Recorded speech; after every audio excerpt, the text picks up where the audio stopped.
right. Hey, what is up, guys? Steve here, and it is time to start another stream. As always, we've got Speedrunner0218 with us. Well, not always. You know, that's just how the intro goes. Anyways, Yeah. today we have Incineroar, not Roaring Moon, because I originally had it set to Roaring Moon. That was a mistake. But we've got Incineroar in Generation 2. Incineroar, fantastic Pokemon. Only one thing holding it back. It's speed. Yeah, 60. But it's a good thing we got Pokerust too, and I think with the shiny DBs, doesn't it make the champion in red like slightly weaker? Because I think in the normal game they have close to perfect stats. So yes. It might not be too bad, but it might not hurt getting like a couple of early Carbos. Just because with how Pokerust works, we're going to hit the vitamin cap really quick. Yeah, it's difficult to call. We'll probably be able to figure it out very quickly in the second run. Oh, yeah. Now, I'm just going to have this moveset in another monitor. This Pokemon has a really interesting, I don't know if you would call it problem, but it really has too many different types. I am struggling to figure out exactly what like moveset I want to go with. You know what that's called? That's called 4-move syndrome. It's when you want to have 6 moves, but you can only have 4. Yeah, well, like I want so many moves. Like I don't know if I should consider running Shadow Ball. I don't know if I should consider running Thunder Punch. I mean, you did mention before we started this stream, you weren't sure if you wanted Thunder Punch for Gyarados. I mean, is there a reason to teach it earlier than that? Like, No. I mean, you don't really need Thunder Punch for price, so maybe buy it and like hold on to it. Like maybe the same time you get return. There's definitely no reason to teach it early. Yeah, and honestly, I'm not sure I would get Shadow Ball, I think, because if I remember correctly, I think both of our offensive stats are the same or close to similar. No, it's 115 versus 80. So literally, oh yeah, that is a big difference. Physical attack is almost 50% stronger. Kind of weird though, because our dark type special moves are going to get stab, and since Crunch and Shadow Ball are both 80, kind of wonder if that balances out a little. I don't know how that would work. I mean, it does, and it would definitely favor the special attack. I think 5 moves is the sweet spot. Yeah, we are not going to get 5 moves, though. All right, what time will I beat Red at? I mean, I am sort of rusty at Crystal, especially with these backports. The stream was delayed, not just because of Steve mixing up the Pokemon. I mean, that was the reason I'm using. It took me a while to figure out, like, to remember how to make Crystal backports, but shoutouts to Scott for making sure that helped me streamline the process, so it didn't take too long for me to remember. But I did rush the front sprite, so it is going to look a little bad. I don't think that's going to be much of an issue. No. I'm looking at the leaderboard, trying to decide an over-under. Cinderace and Blaziken are other fire-type starters we did, and they got around 102 to 103 by their second playthroughs. So I think for this first one, just because I'm a little rusty, I'm thinking 110 for the under. Because that's adding like 7 minutes. I'm not even setting one up. I literally have no clue at the moment. I'll do 110 to 113. I've also mixed up the chats. I don't know which one's vertical and which one's horizontal.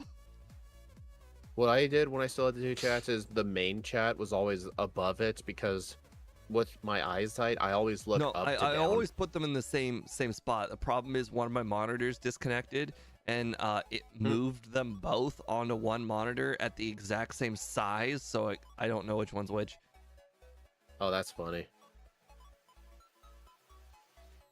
Okay, well, I'm gonna go swap over.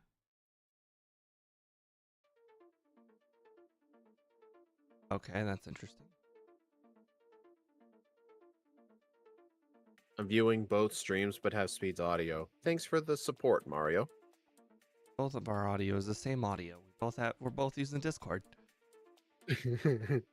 Maybe I have better background noise. Okay, well, MVF has informed me that the one that I did in fact have them the wrong direction.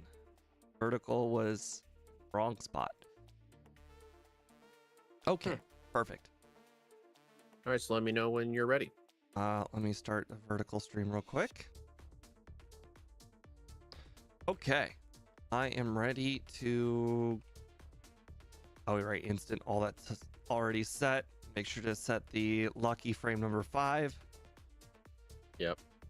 Yeah, remember, if you want curse, make sure to set it to 6 p.m.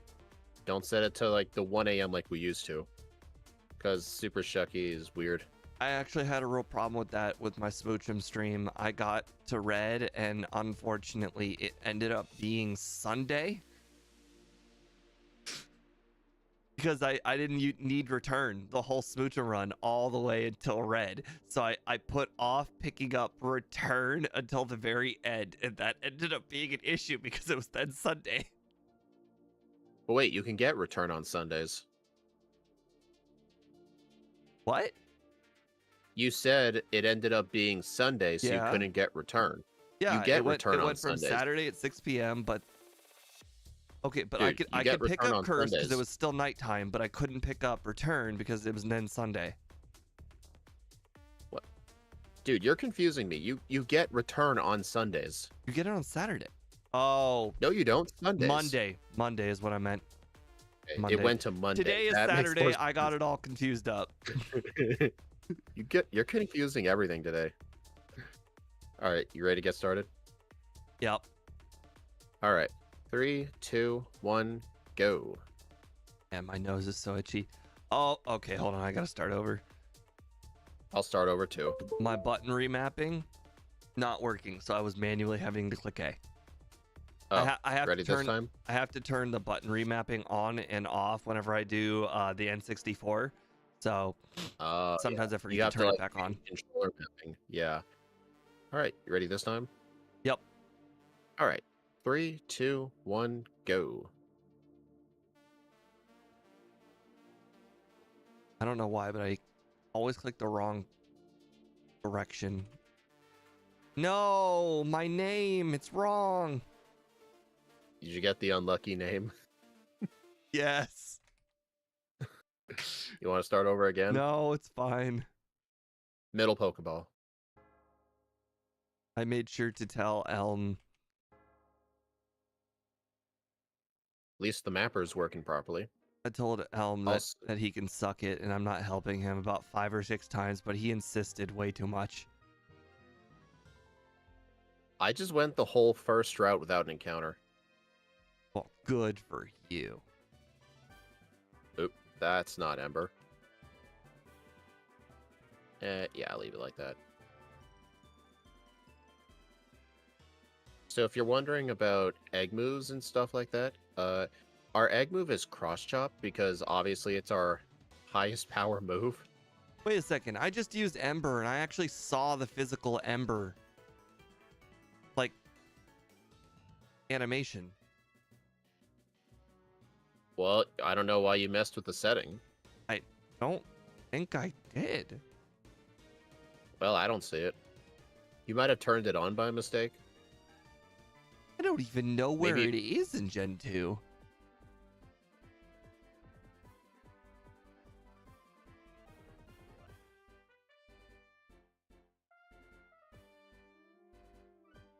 No, I take that back. I just used Ember again, and I didn't see it. Wow. My eyes are deceiving me. Interesting, my Gen 2 overlay takes quite a while for the Pokemon to fade out. Really weird. Alright. Our protagonist is speed. Our antagonist is speed. I think my mapper just crashed. Oh no, it finally caught up. It was like frozen for the last like 30 seconds. Not cool. Tell it to do better. Alright, gotta name the rival Steve, and then in run 2, name it Ike. Hey, Dominic. Welcome to the stream. Also, if you guys are wondering why the rival has the Chikorita, In our backports, we generally view that the rivals as hardest team is the Chikorita team. And instead of like having to like change the rival, like depending on the Pokemon, we just face who we think is going to be the hardest on average. And the hardest on average is pretty much the Bayleaf team, because the Quilava and Croconaws are really incompetent. Like, I think in the late game, the Feraligator's best move is Water Gun. Yep. And the Croconaut, or in the that's Quilava's is Flame Wheel. Plus, I Wow, think I'm there's a getting a whole lot of evolution encounters. thing where Damn it. doesn't it it evolve at a certain time differently at a different point of the game if it's the grass one, because the grass one evolves quicker. I think it's, if I remember correctly, Chikorita's levels are normal. It's like 1636. Or no, it's 1632. Cyndaquil's is 1436, and Totodile's is 1830. Really strange.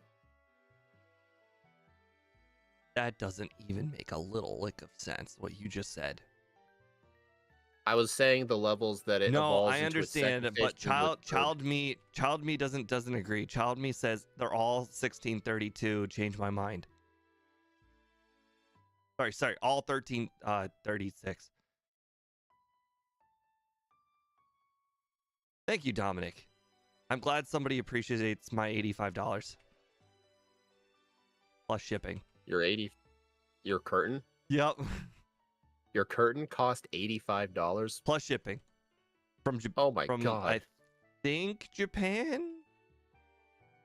Could have been China. Okay, yeah, there are definitely issues with my mapper. I don't get it. Like I'm pretty sure I did the crystal backports with Pokebite. So weird it's randomly freezing. Wonder if my overlay needs refreshing. Well, you can always pause the I don't know, timer and find out.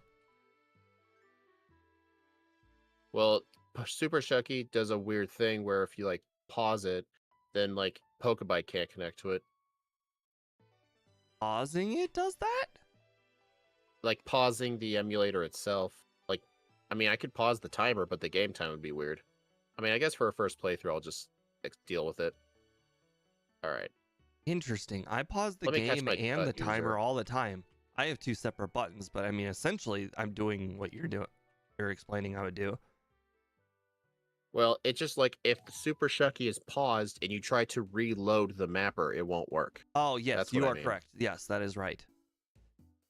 But as long as Okay, your real let me time is not going off, it's not a big deal. Yeah, my real time's paused. Weird, Pokebite's not showing any errors.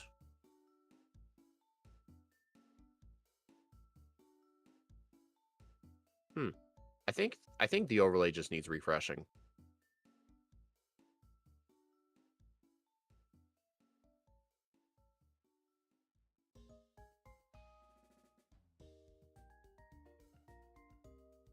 Out of curiosity, All right, did you ever know about the lure ball before I told you? No. I'm assuming you're talking about the one that Kurt gives you. Yeah. Yeah, I didn't know about it until you mentioned it. It's such a quintessential part of the run because I actually use it for its intended purpose, and I think it's the only ball that really works in Gen 2. It is one of the only Pokeballs that work. All right, so I won't know if refreshing it fixed it until I get into a trainer battle and test it. Yeah, it was really weird though because the Pokebite window and the browser thing wasn't showing any error messages. That Fury Cutter actually hurt. Dude, it's still freezing. I gotta figure this out at some, like, after the stream.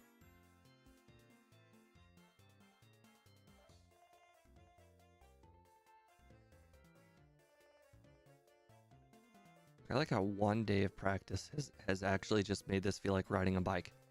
Hello, George B. Welcome to the stream. Perfecto. Yeah, I'm looking at the I'm looking at the Pokebite web browser window. Like, all the Pokemon names are updating, but none of the images are ever loading. And the game time's not updating. So there's definitely something weird going on.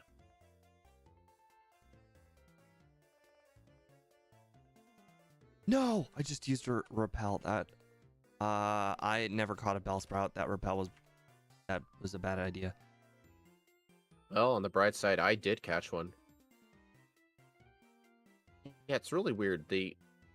My overlay pauses for like a minute, and then all of a sudden it catches up. No, you're not a Bellsprout, Hoot Hoot. Get out of here.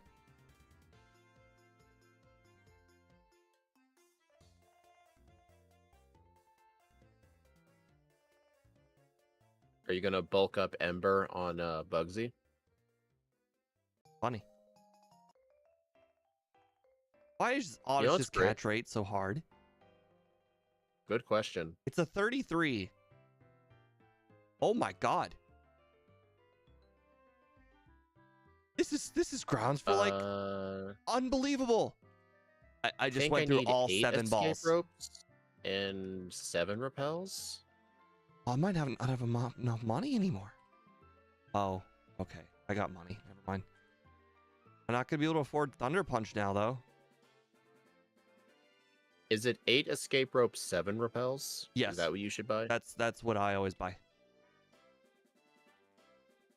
I moved Crunch into slot 1 because even if Ember's super effective, Crunch is still better. I used all 7 balls I had on the Oddish and it didn't get caught. Do you know if Bellsprout has a better catch rate or if it's the same as Oddish? Oddish says 33, so it must be the easiest. Oh my god, it's still not going in the ball. It almost makes me feel like maybe the overlay could be wrong, possibly. The only answer. It can't possibly be that unlucky where I missed a 33% 10 times. I'm gonna get Headbutt.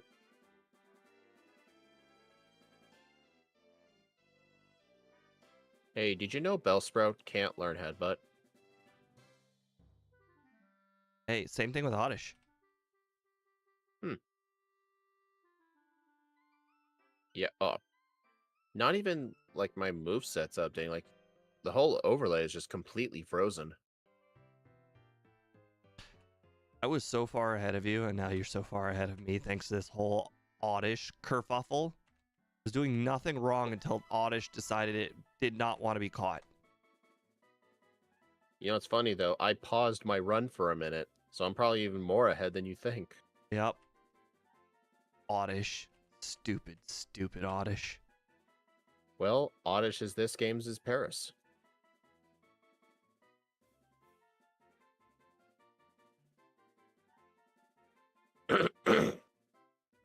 I accidentally went through the bottom section of the underground. Oh, I actually do that almost every run now. Technically, it's not efficient. It's okay. I've been getting very familiar with Lickitung guy and the other guy recently.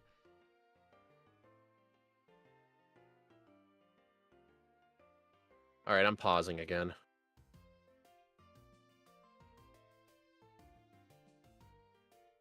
I think I need to completely shut Pokebite down.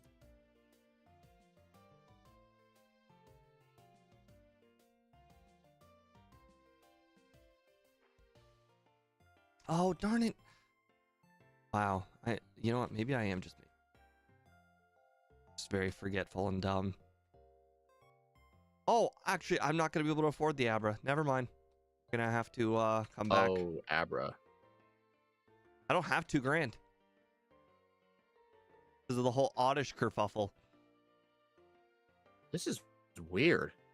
I reloaded it, everything. Now the overlay's broken. Well, I'm playing at a disadvantage for this run, I guess.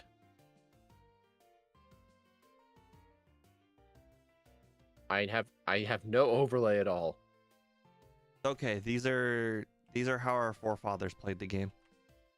All right, and resume. Remember the days when we had to play without overlays?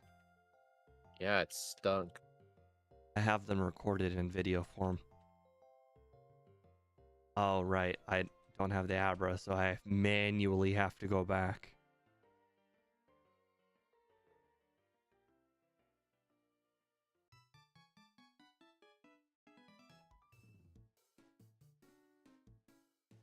Oh, get the Kenya.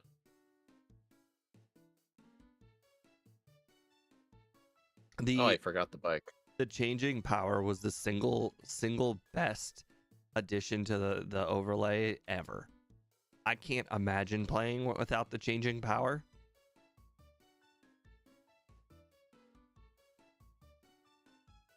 I'm gonna get the Quick Claw, actually, just in case.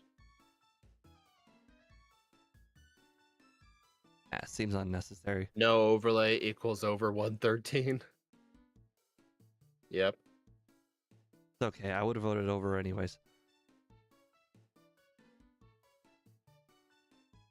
Yeah, it was really weird though. Like it was sort of functioning earlier, but then just started to randomly freeze. I kind of wonder if it has to do with the fact that there's custom stuff in my mapper. I feel like that would break mine though, and mine's What? not broken.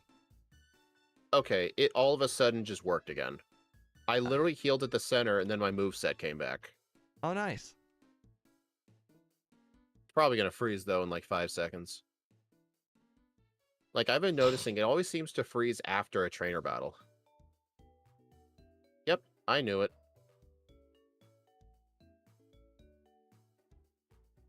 Gotta love that badge friendship boost. Now I can afford to go get return. And I have the money to go get Thunder Punch.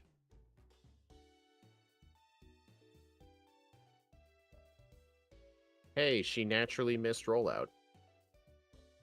That didn't matter to me. I used bulk up. I didn't. I mean, rollout didn't do much.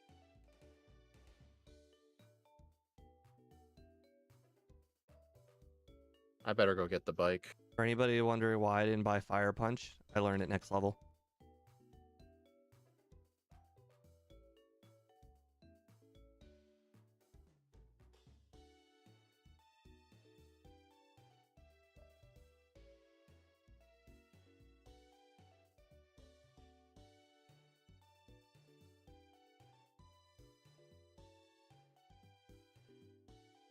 I don't know if this is going to be necessary right here, but I'm picking it up just in case.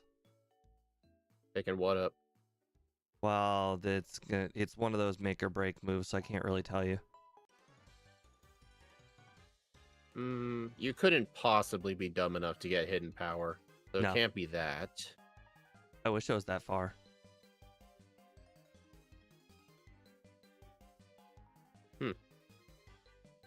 Did you backtrack for Thunder Punch? Yes, I didn't get it for now. but that wasn't it. So that wasn't your secret move, but you're getting Thunder Punch anyway. Well, yes. Okay. Fire Punch. I don't think I need double kick.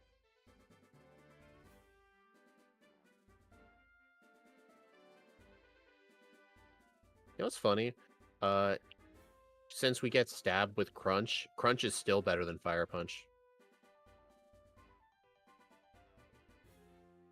Yes. Until you face this Umbreon. Well, yeah, that's neutral coverage and stuff like that. I thought you got rid of the shiny enemies. For our backports, we did not. Yep. Steve did for his normal runs. We're keeping them in the backports just because, I don't know. It was a lot of work to get it in there. I remember Scott mentioned that it might confuse new viewers, but then Steve mentioned, well, the sight of Incineroar and Crystal is going to confuse people as it is. Like, the part of them being shiny would probably make the most sense at that point.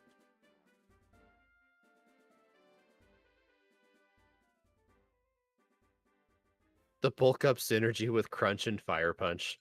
Yep.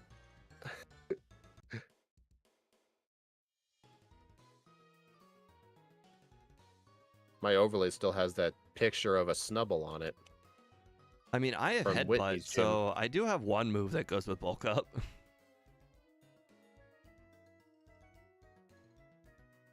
Anybody feel bad for Aswine? Because he never gets that legendary. Well, no, because he's supposed to be talking to us, you know, after we see them, and we're just like, nope. No, Aswine, I don't know what you're talking about. You saw nothing. Nobody I have will no believe idea you. if I outspeed Gengar. You saw those legendary dogs? No, I didn't, Aswine. I wasn't there. Didn't you see me dig out? Alright, the Gengar did outspeed. But it used Mean Look. Mine might not.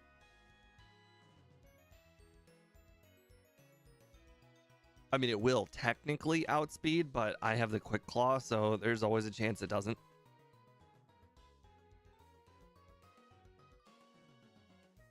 Alright, so what do I need? Dude, my overlay just randomly works for no reason.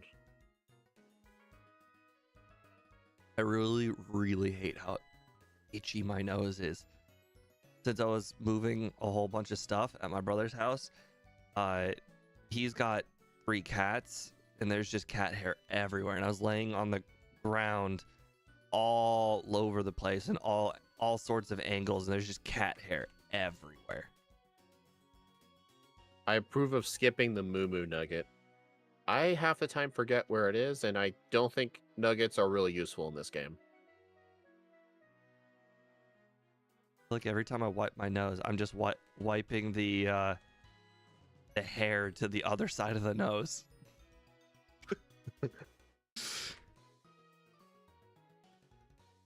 Hey, Zealous Pawn, maybe you should start playing Crystal, and you should race us. No, some don't, no. You stay in red and blue. You're very, very good at that. Stay there. Stay. Yeah, don't make Steve quit solo running Crystal. You're very good at red and blue. There would be no need to switch to Crystal. I probably should put escape ropes in slot 2.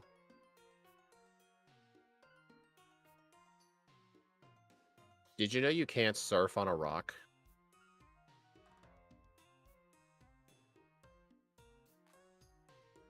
I can't stand how this Noctowl always lives. I just realized I forgot to buy Super Repels.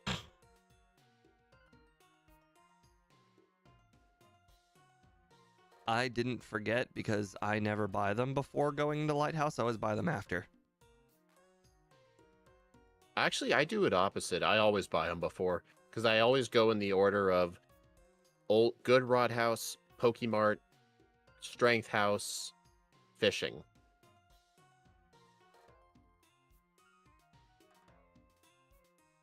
Oh, Secret Potion. You don't need that. Crystal is fast. Well, we also have it on instant text as well. We did it just to make the backports a lot better. It's a quality of life feature. Yeah, it's just a long game. Uh-oh. It's a good thing I saved before these guys. Yes, they are hard if you don't have moves that are good against them. Okay, this is hilarious. I had to face the Hitmonchan at like 11 HP. It hit me with Thunder Punch, and Thunder Punch only did like 6 damage. Yes, that's what 35 special attack will do. Yeah, but still, I had only 11 HP. I kind of figured it would do something. I'm running into all the water spinners. I ran into one of them. Oh, now I'm poisoned too? Great. Oh my god, I'm running into the next one. I didn't even know the spinner was here. I must be a little bit too low.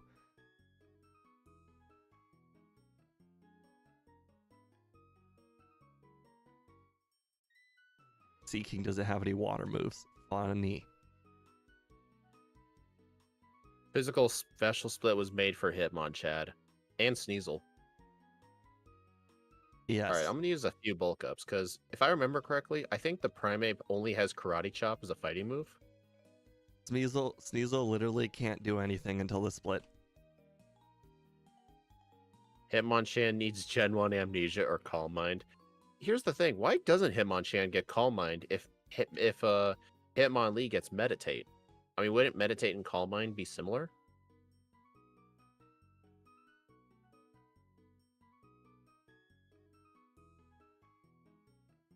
Really, I have a point, don't I? Different moves prefer different types of moves, or different games prefer different types of moves. Gen 1 really gears towards special. Doesn't like physical attackers. I mean, I wouldn't know about that because you know how many Pokemon get Swords Dance? I mean, where's the Yes, TM for Amnesia? but think about how many Pokemon perform very well in Gen 1 and how many of them are special attackers. It's not really the fact they're special attackers, it's the fact that they're usually psychic types. Crap.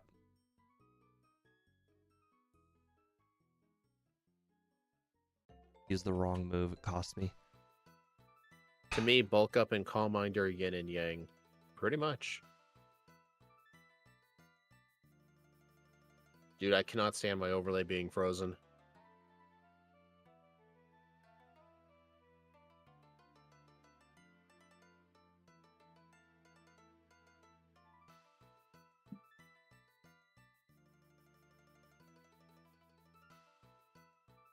Okay. Nope, you're not Kenya. Did you know Oddish can't fly? What? Hasn't he heard of the legend of the Flying Krabby? Well, I mean, Oddish has leaves on its head, and you know, like Doduo spins with its head. I mean, that's pretty similar, right?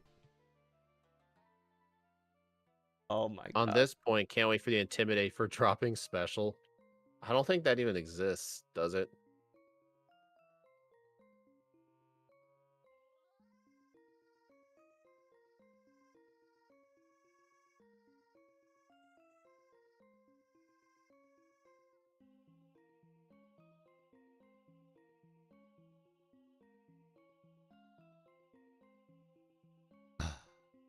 Okay.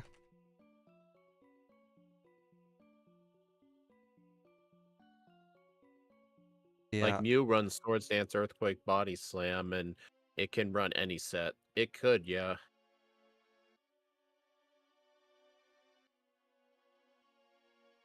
Nice. The physical attacks get their issues against walls like Rhydon and Steelix. That is true.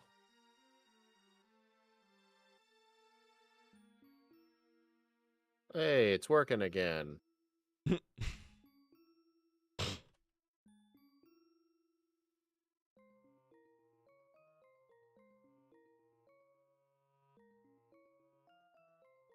Since I was able to skip that spinner, I'm actually going to escape rope out and just go to Lance from the entrance. I remember I should talk about this strat with Scott. He said it only saves time assuming you were going to encounter the spinner. I mean, obviously, if you skip him the second time, it's faster, but it's just like a safe strat you can do. I don't like it. I generally It's just not really that. I'll Well, I mean, take the risk. the Rocket Grunt has like 3 Pokemon. So, like, if I skip him the first time, I will use an escape rope. But if I fight him, then I'll just go back the normal way. My overworlding is actually garbage. I've faced so many optional trainers that aren't just spinners that it just feels like I've screwed In up. Gen 2, being a physical attacker is king, all because of Snorlax. Yeah, physical attackers are a lot better in this game than in Gen 1, that's for sure. What? Being a physical attacker is king. In Gen 2. Because with the problem is with special attackers really struggle at the Snorlax on Red's fight.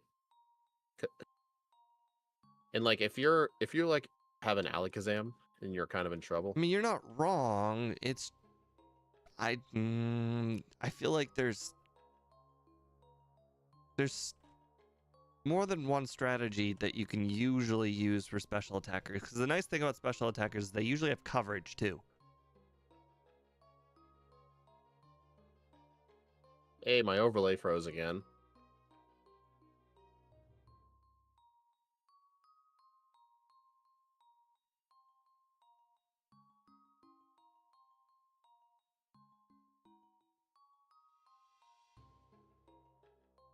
But I mean, I won't disagree because a lot of strategies just revolve around spamming return on red. And if you have a high physical attack, that just means you can use less curses. I like abilities, so from Gen 3 up. Glad they made the remake for Crystal. Yeah.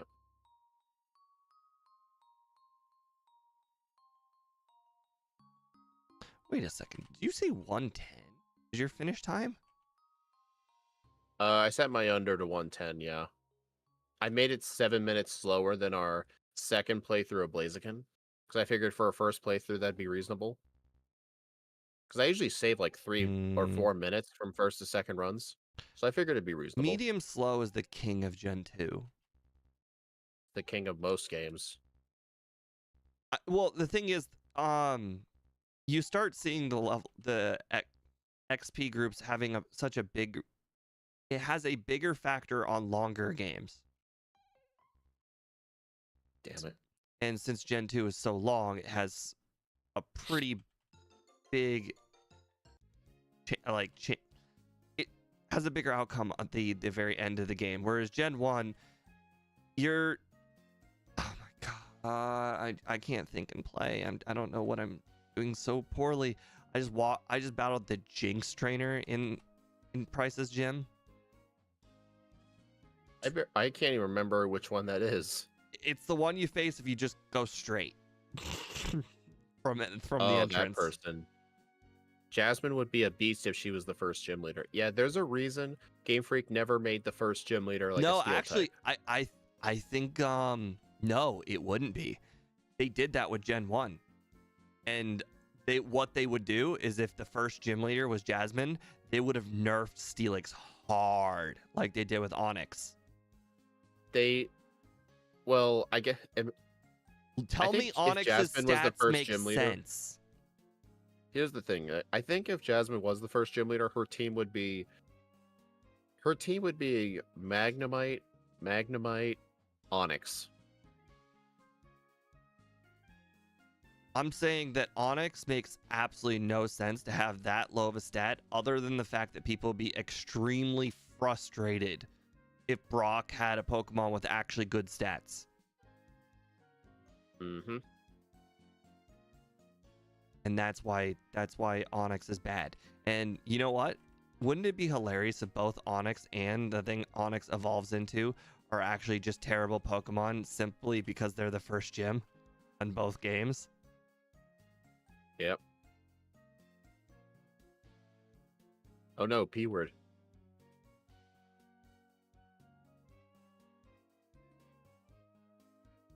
Plus, isn't the third game they also have like the rock gym? That'd be like a trend.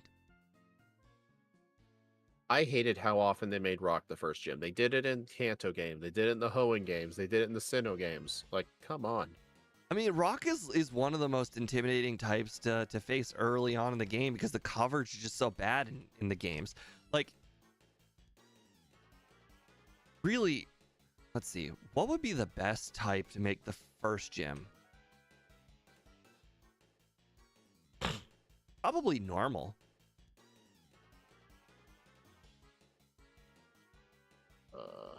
Normal's just the most neutral type, and if your Pokemon don't have good moves, it's probably the best one to go with. I think so. Because that's the problem with Gen 1. At least 50% of the Pokemon probably start with normal moves, so Brock is just really hard for like 50% of the Pokemon.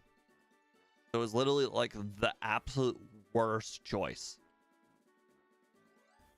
Normal type, in my opinion. Yeah, I think so.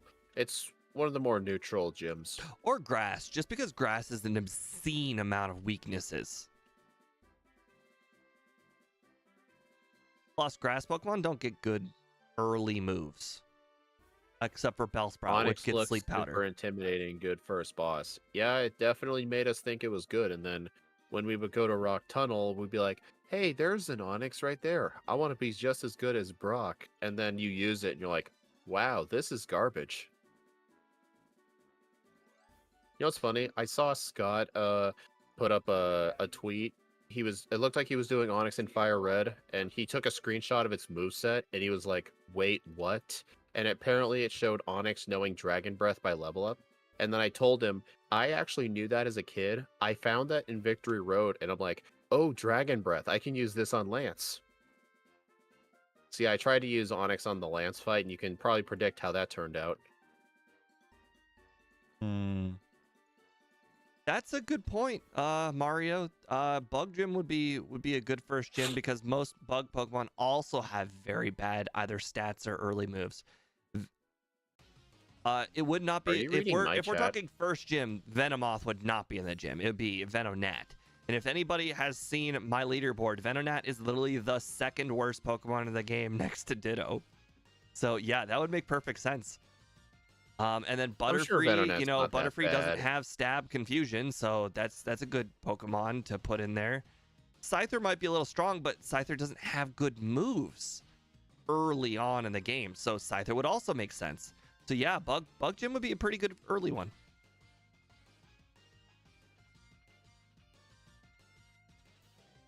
You know, I've had to wander through half of the basement while poisoned because I don't have another full heal. So I just kind of had to deal with it. It's unfortunate. Maybe you should pick those up. I thought I did. I just naturally picked them up, so I don't even think about it anymore. Technically, it could be a bad thing if I'm like going for like the fastest time in the world, but just naturally picked them up and just naturally kind of safe. All right, get return just in case. All right, 41 Thunder Punch. My overlay's frozen. I think I might be able to use 2 Carbos. You know what would be a really stupid gym to put it first? Water. Because half the Pokemon don't learn water moves until later. It would be like the most stupid water. And imagine if you put like a Psyduck, like a Psyduck Golduck, or like a Goldeen or something, where they just don't learn water moves altogether. Like the Psyduck, the very first water move it learns, I think, is Hydro Pump. Scott's ROM hack is a first bug gym. Well, that makes sense for him. I know why he would do that. Oh, actually says Ghost would be a horrible first gym. No, Ghost would just break the game. Yeah, I mean, there's a reason Game Freak tries to hold off some types from gym leaders until much later. Like, I can't think of a single game where the Ice gym leader is earlier than the 7th gym. Because Ice early game is very good. It would actually straight up break the game if it was Ghost. Like, think of how many Pokemon can even hit a Ghost by the time you make it to Brock. Like, how many Pokemon you can just catch and then just hit a Ghost. Because, I mean, your Pidgeotos only have Gust, and Gust is normal type in Gen 1. Like, I guess you could catch a Spearow with Peck.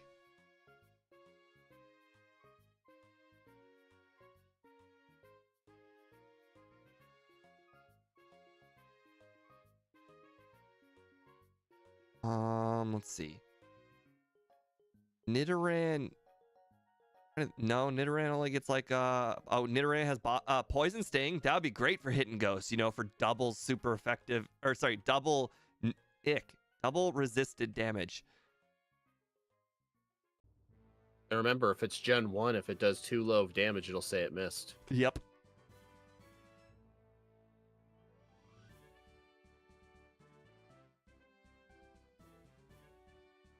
I guess if that was the legit first gym, you would have to technically beat Brock with Butterfree. Like, that would be the only option. Or your starter. Butterfree or the starter. Wait a minute. Uh, you put a boulder down this hole and go in this hole? Oh my god, are you not remembering the boulders? I know I pushed the boulder down the. I think I'm supposed to go down the same hole as the boulder. Hard to say. I literally cannot remember. Okay, yeah, you have to go down the same hole. Okay. Well, the solution is different in Heart Gold. Really? It's not just move one boulder and then go down the hole? Yeah, in Heart Gold, you have to push 3 of the 4 boulders, then go down the ladder. Yeah, I literally couldn't remember. I can probably attribute some of the mistake making to having to go to the bathroom very badly. This is what happens when you drink 2 large drinks from Wendy's before streaming. Mm-hmm. Have you had to go to the restroom while streaming before? Yes. And can you attest to how bad it is? Yeah, I remember once I saw this Mythbusters episode where I think it was Adam. He did like one of those simple driving exams. He did one normally, and then he did one where he wasn't allowed to pee for like 2 days, and then they made him do the driving test again. And when he was filled with urine, he kept like running over traffic cones, and he just kept getting distracted because they placed a bunch of porta potties right along the road for him to look at, and it kept distracting him. This also makes 2 sense. I was large playing drinks from basketball Wendy's. yesterday while having to go to the restroom, and I couldn't hit the broadside of a barn either. Oh god. I'm gonna get my first reset on Claire. I have one reset as well. I don't even remember where it was. Oh, it was Chuck. I started with a crunch instead of a headbutt. It was a very stupid thing to do. Oh my god. Darkest Lariat doesn't one-shot the Dragonairs.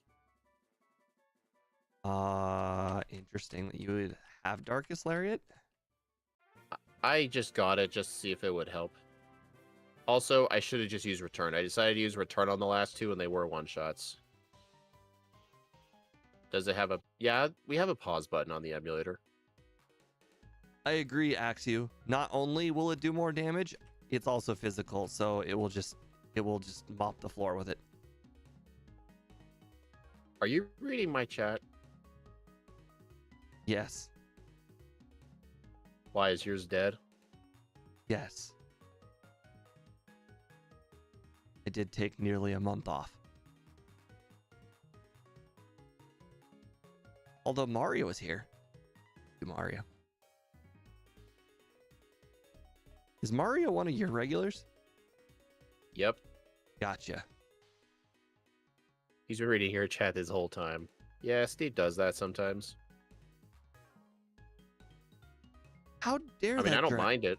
Dragonair hit me with that? You know what's funny? As soon as you said Dragonair, I just remembered I need to get Dratini. Kind of funny. Like, I forget so many other things, but I remember the Dratini. Which is the one thing I always forgot. And usually MVF would show up by now saying Dratini, Dratini. He was the very first chatter I had today. He was the one who said which stream was the horizontal chat. Zealous Pawn says hi. Indeed, he does. See that. I appreciate him using my nickname. People at work found out that I don't like being called Steven, and now I'm called Steven all the time. You don't like that, Steven? Not that I don't like it, Relax. it's just that I don't prefer it. I can tolerate it. I had plenty of nicknames in high school that I did not like. And I will not be sharing that because I know how bullying works. I mean, you can tell me. I won't ever call you it. No. Actually, the thing is, it wouldn't. The nickname wouldn't even make sense to you because you don't know my last name. Well, you might, but they don't. Yeah, I do. They don't. I do. I've seen your email.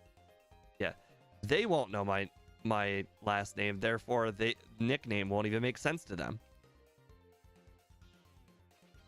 We can learn Earthquake, but I'm gonna skip it. I don't think this thing needs Earthquake. I've noticed Earthquake doesn't tend to be as useful in Gen 2. I have to go to the restroom so bad now. It's gotten so much worse. Is it Steven I don't think I can Steppenwolf? finish. There's like 30 minutes left. I don't think I can finish. Just pause your run, dude. Pause the timer. All right. Oh.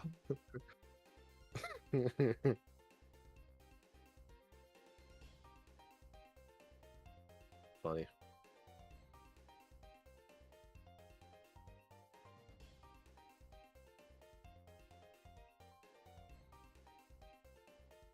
I guess it helps with Karen. Yeah, that's a good point. Yeah, actually, this is why... Oh, damn it. I wonder if my overlay is having some sort of memory leak issue or something. Like, the fact it's paused like 90% of the time for just no reason. Even though I have Pokebite in another window, and everything functions just fine. Like, it acknowledges Slowbro's out right now. Just the overlay's not updating. Think the hiker needs +3. I think so.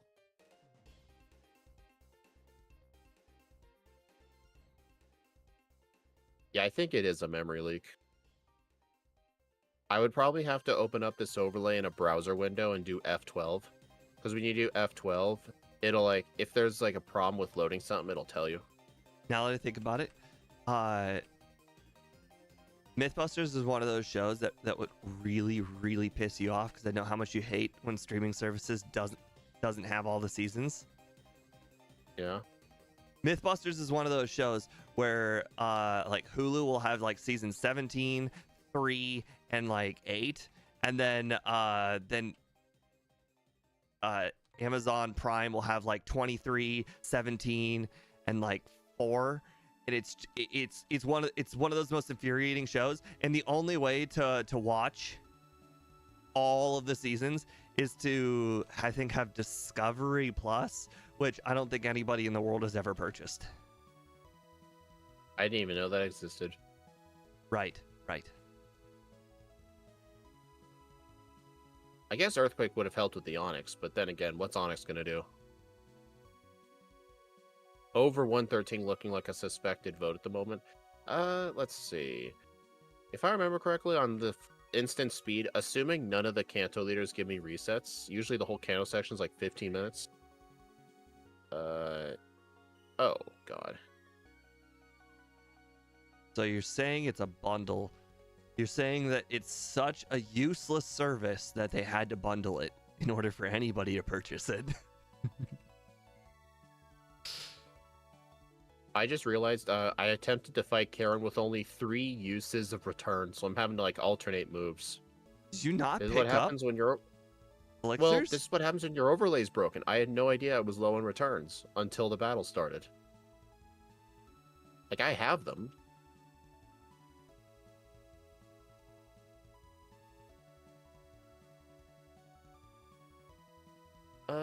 I should probably teach... I'm gonna equip Pink Bow, I think. Don't you love it when you walk into a trainer and then you find out that not only did you walk into them, now they're blocking your path and you have to go around them? Dude, Incineroar just survived a crit surf in the rain. You champ. Kind of makes me wonder, like, how much surf will even do, because that was a crit. I think its special defense is higher than its special attack. That makes sense. It crit me again. A lot of the streaming services are a joke. Some gal. Oh, absolutely, yeah. They had I had Paramount Plus before it was called Paramount Plus. Does anybody know what it was called before Paramount Plus? Wasn't it called ABC Now or something? No. Viacom? Discover? No. I don't know. I give up. Anybody in Speed's chat want to know what Paramount Plus was before it was Para Paramount Plus? Hill. No. Para Hill.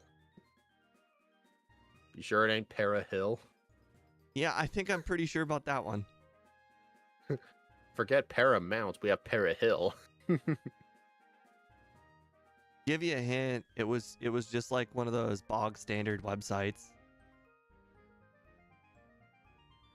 It was a very I don't know. popular news channel. They added a plus at the end. NBC Plus. And it was not super popular, so they rebranded it to Paramount. Probably NBC Plus. it's close. That's very close. ABC Plus. Crap. Oh, thank God. Boss KO got it. I literally had it when I was talking about it, and then I literally forgot it. When you said ABC Plus, I'm like, wait, that's not it. And then I lost what it was, and then Boss KO was like, yeah, it's CBS. Oh, it's CBS. Okay, that makes more sense. Hey, I found a site. The reason why I knew this is because I was at the time, this was my first ever year gambling, and I had access, or I had purchased CBS All Access, and then that was the year they rebranded to Paramount Plus. So this was 5 years ago, and they just didn't take me off of the list of like subscribers. Oh, I lost them. Oh my God, I didn't save, did I? Oh, I did save. But anyways, I had like access to Paramount Plus like for 3 years for free. I didn't pay for Paramount Plus, and I had it. And then recently, they took me off of Paramount Plus. They finally realized it? Yeah, they did. You know, I still remembered Rock Tunnel. You know, I feel like I've really screwed up this Bruno battle. I just got saved by a crit. Also, letting you know, +2 return.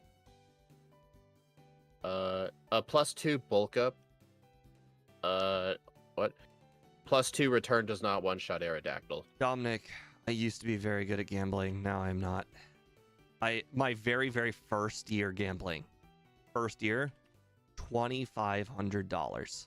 Won $2,500. And we're talking, that was over the course of 300 bets. I won $2,500. Then... yeah, red is the strongest in Heart Gold, Soul Silver. Then the next year, I lost $500. And then the next year, I lost $500. Then the next year, I lost another $500. And so on and so on. I'm actually at 0. Last year was my last year. If you're wondering, how can you lose only $500? That's because that's my limit. I give myself a limit. I can only bet $500 every year. I always want justification for Lapras instead of an Espeon with Calm Mind. I think the reason they gave Red Lapras in the remakes was because Lapras made more sense because you get the free one in Sylph. Honestly, it made no sense why Red had an Espeon in Crystal. Never really made sense. Like, his whole team was Kantomons except one. Never really made sense. I feel like lottery is just the dumbest way to gamble. Like, you know you're gonna lose, at least with like sports. You can feel you're informed a little bit. It is a Goku shirt. It's the most expensive shirt I own. What did you do for Lance? I used 2 bulk ups on the Gyarados and swept. How'd you defeat the Aerodactyl? Return. I should have used return. I switched to crunch. That was probably the mistake. Yeah, here's the thing. Like, if you have the 2 bulk ups, return. Rock Slide did not do much to you. Like, no. Rock Slide did like at least a third, and at least a third. Well, you never. I said it doesn't do much if you had the bulk ups up. Okay, I could agree with that. I only Like, had one bulk here's up. another thing. The few times I lost, I had one bulk up. Yeah. Well, here's the other thing. Gyarados really did not do as much damage as we thought, because if the rain is up and he uses Surf, it only really does around half. Yep. A little bit less than half. Yep. I guess we underestimated this thing's defensive stats. To be fair, the Adventures manga read as Espeon, is that where they got inspired from? Hmm. Oh yeah, Gyarados does have 60 special attack, but still, it was in the rain. So now that I'm on the ship, I can probably say if 110 is your over under, you have 3 attempts I have to 19 beat. minutes. You have 3 attempts to beat red. Do you think you can win in 3 attempts? Well, to get the under, if you want the under, you have approximately 3 attempts. Oh, I'm in front of Bill's house right now, and my timer's at 51 minutes. So I've got like 18 minutes. Dang, I just got to the ship. Okay, maybe you have a lot more attempts than 3. Yeah, I probably have enough room for 10 attempts. Yeah, I'm doing terrible. On the bright side, I don't have to go to the restroom anymore, so I feel a lot better. If this was 100 special attack, you guys would be scared. True. I think Steve's just being worried was based on the Gen 1 special stat of Gyarados. Yeah. I think that special got moved to its special defense. I did talk about the Gyarados before the stream had started. Like, I was worried about that Gyarados. I'm going to deny Flare Blitz. I don't think I need it. Flamethrower is already good enough. Hey, Steve, guess what? I never healed at another center. I teleported back to the power plant. Smart. Here's the thing. How do I remember Rock Tunnel in the dark? And how do I remember teleporting to the power plant, but I forget how to do Ice Cave? Ice Cave is literally to move 1 boulder.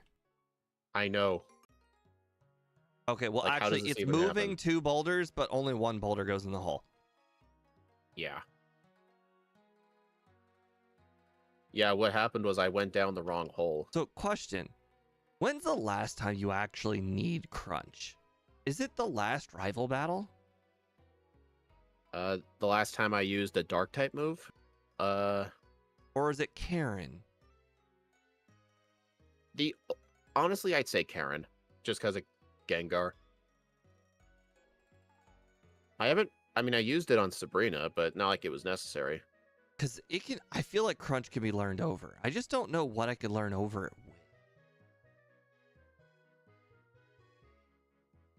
with. This is the first run. But yeah, I think when I finish this first run, I'm going to try and spend like 5 minutes looking the overlay and see if I can figure out what's causing these problems. Yeah, that makes sense. Hey, KPI. Yes, this is the new place. I decided to forego the green screen. I have the green screen. I just decided that, hey, if I can make my background kind of cool, then it would be better than a green screen.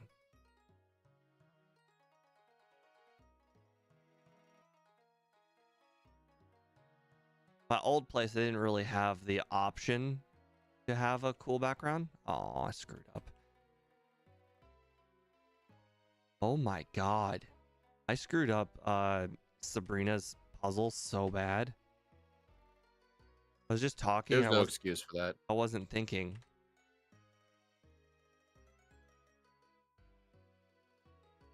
The best part about there is actually one use for Earthquake. Earthquake tends to be a good move to get just for the Brock fight. No, that's insane. No, I remember a couple of different backports where I got Earthquake just for Brock, because otherwise the alternative would be using Crunch, Return, or Headbutt. Crunch will beat Brock, no problem. Why are you laughing? That's true. Nobody tell Steve I used 4 bulk ups and spammed Return. No one tell him. Dark, yeah, I use special moves, yeah. Brock has no special defense.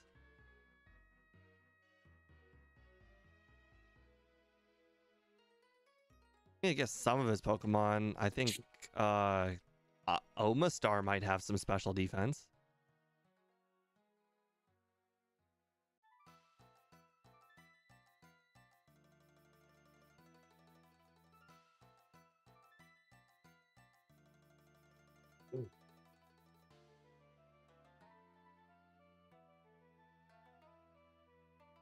I always mess up Sabrina's Gym, but then again, I played these games far less frequently than you guys. Well, here's one of the funny things. The solution to Sabrina's Gym has been the exact same across 4 different games. Like, all the teleport locations have never changed. So if you know how to solve it once, it applies to every single game. Even Heart Gold or like Fire Red, the solution's the same.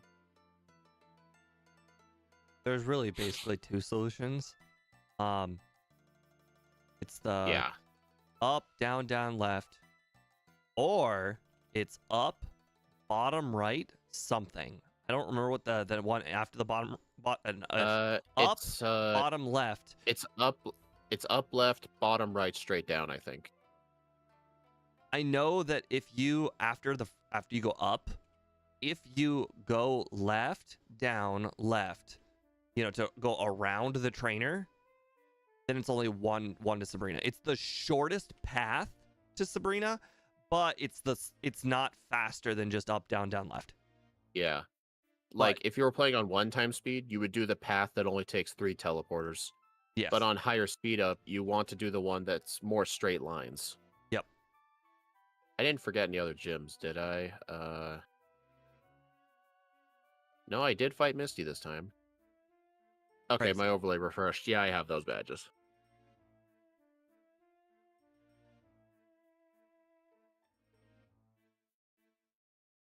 That Pidgeot just mirror moved 2 bulk ups.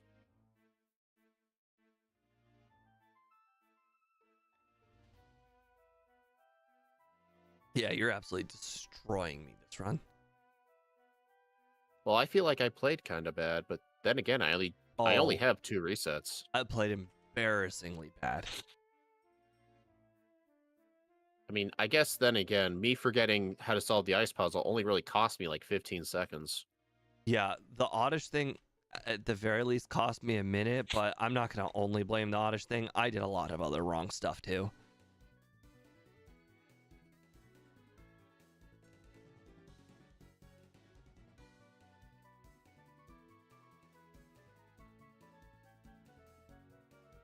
Wait, I think I pressed up one too many times. I'm in pewter. That's where you want to be. All the happening stuff's in pewter. They got that museum. In Crystal, it's closed for renovations. Wait, I thought the Gen 2 museum you can enter through the left side instead of the right. No, in Gen 2, you can't go in the museum at all. There's like no door. Oh, I guess I'm thinking of the Gen 1 museum. There really is no reason to go in the museum, like, ever. I don't think there's anything in there. If you want Aerodactyl fossil, you want to go in there. No. The museum. Not the back of the museum. Oh. The Aerodactyl fossils in, like, the back door of the museum.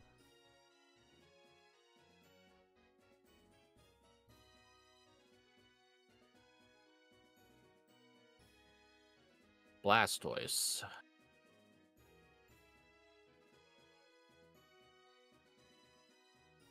Okay, I need rest.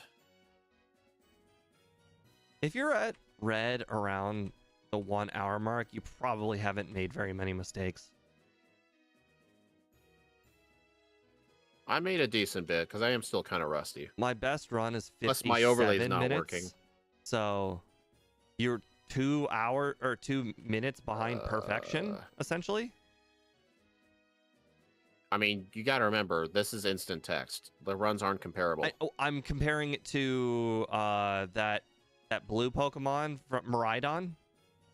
Oh, you're comparing to your best backboard. Okay. Yeah, my best I thought you were backboard is comparing to your best Miraidon, crystal and run. Miraidon was like perfection. Like no resets, no difficult battles. Was just easy the whole time. And that one was like 56 minutes. All right, Espeon uses Swift. That's good. At least it's not using Mud Slap. It'll run out of Swift eventually. I underspeed like half of Red's team, but they're doing like no damage. 1 hour, 32 seconds.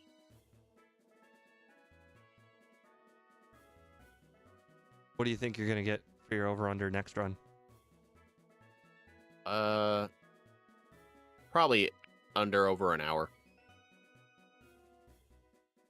Looks like roar isn't necessary as long as you one-shot Blastoise. Here's the thing. I'm taking oh, this thing does get roar. Funny enough, on the spreadsheet Steve uses for making the moveset, right next to the TM for roar, he has the note never. So we almost never give Pokemon roar unless they actually get the move. Yes. That's the only exception, is if they actually learn roar. Steve, Scott and Austin ended up finding a really cool strat with roar against red. For example, if you need to set up on red, but Pikachu's too scary, you can actually use roar on it and hope he sends out like Venusaur or something. And if you use protect to block the solar beams, you can set up a lot more consistently. Just have him send out something else. What Pokemon were they playing where they needed to figure this out? I think the very first run where they found that out was Raticate, but I saw Scott use that strat with Charizard, and he got a really good time with it. Because the whole strat is like, I think it's Return, Curse, Rest, and Roar. And the point is you roar out the Pikachu and hope he sends out Venusaur, and then you can use Protect to block all the Solar Beams and set up more consistently, because otherwise you would have to set up on either Pikachu or the Blastoise, which he sends out next. Does he pick something different every time you roar? It's random what he sends out. You just have to hope it's Venusaur, but once it ends up being Venusaur, you essentially win, because Red never switches his team. He almost never does. That actually sounds like a great strat. It actually, I couldn't understand it, but when I saw Scott's Charizard stream and looked at it, I'm like, oh. It's essentially only a strat for if you need to set up, but you cannot set up on his first two Pokemon. Like, setting up on the Pikachu is really scary. Like, theoretically, Incineroar, we could theoretically teach Roar so we don't have to set up on the Pikachu, but then again, this thing had Rest. It was fine. Like, Incineroar wouldn't need it, but if we had, like, lower defenses, I would argue we would need it. But anyway, let me figure out what the hell is wrong with my overlay. That's so cool. I now have a Sandstorm counter on my overlay. Nice. That didn't used to be there. That's relatively new. Yeah, and bulk up doesn't drop speed either. Yeah.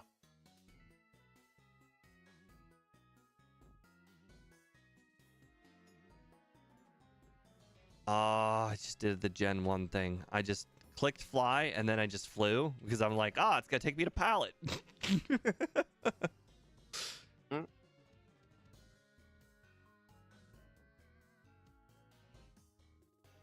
All right.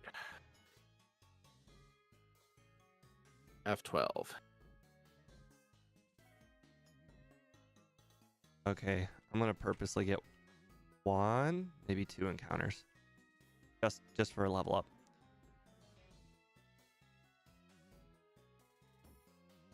Out of curiosity, what level did you think was necessary? Honestly, like 60 to 63. I don't think the level truly matters. The rare candies don't matter? I used a few of them to 63 to be safe, but honestly, they probably I was 63 before candies. That's just how much accidental Pokemon I've battled. All right, I'm going to fight some things in the wild just to test my overlay out. I have it open in a Chrome window. So if it starts to crash on me, I can figure out what's happening.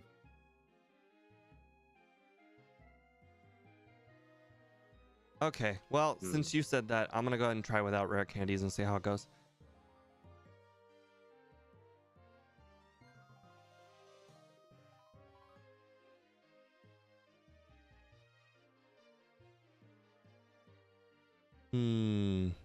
Looking suspiciously like I'm going to need rest.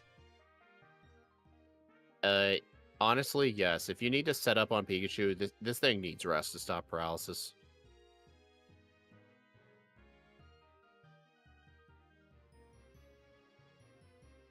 Oh, look, the most accurate Pikachu in the world missed. Whoa. Oh my god. Look at this. I was testing the overlay, and then all of a sudden to the side, I just saw an absolute buttload of red errors. Oh my god, what is all this? Type error. Cannot read properties of undefined reading value. Okay, well, 105.24. HP. Not my best work. I'm actually kind of curious where this sits on the leaderboard compared to previous runs.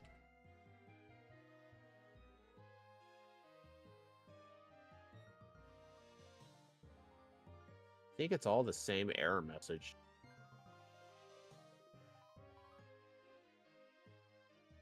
Okay, so 105.34 would put it at 22nd place. Player.team0.hp.value. Sorry, people in vertical, you can't really see it. Okay, we can crush this time. I know I can crush this time.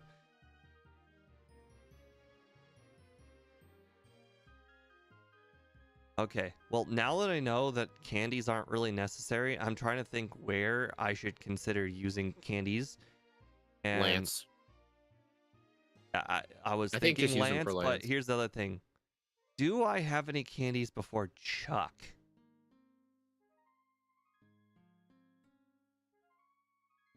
I guess I have the lighthouse candy, but that's about it.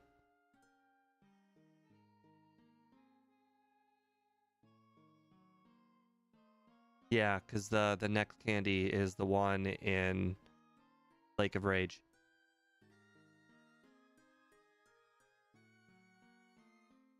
Hey, MVF. I think it's stats.hp. Let me look in the... Where's the Pokebite window?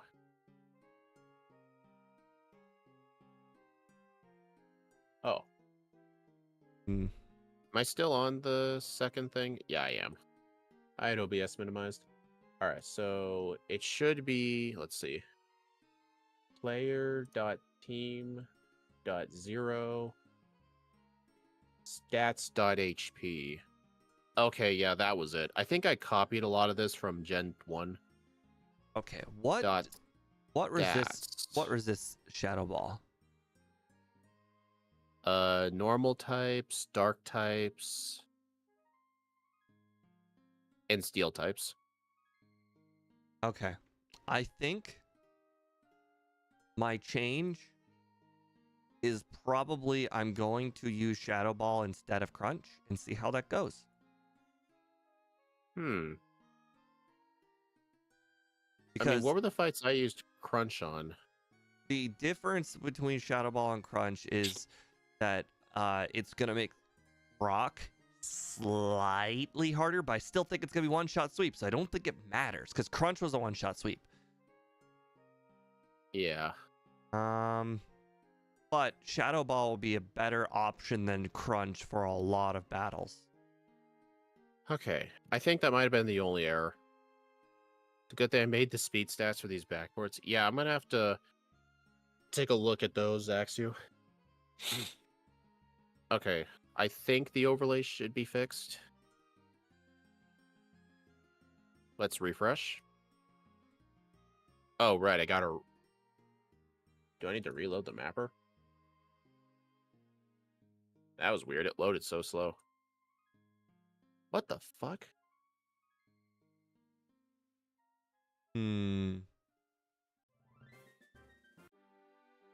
Yeah, I don't think Thunder Punch is going to be useful.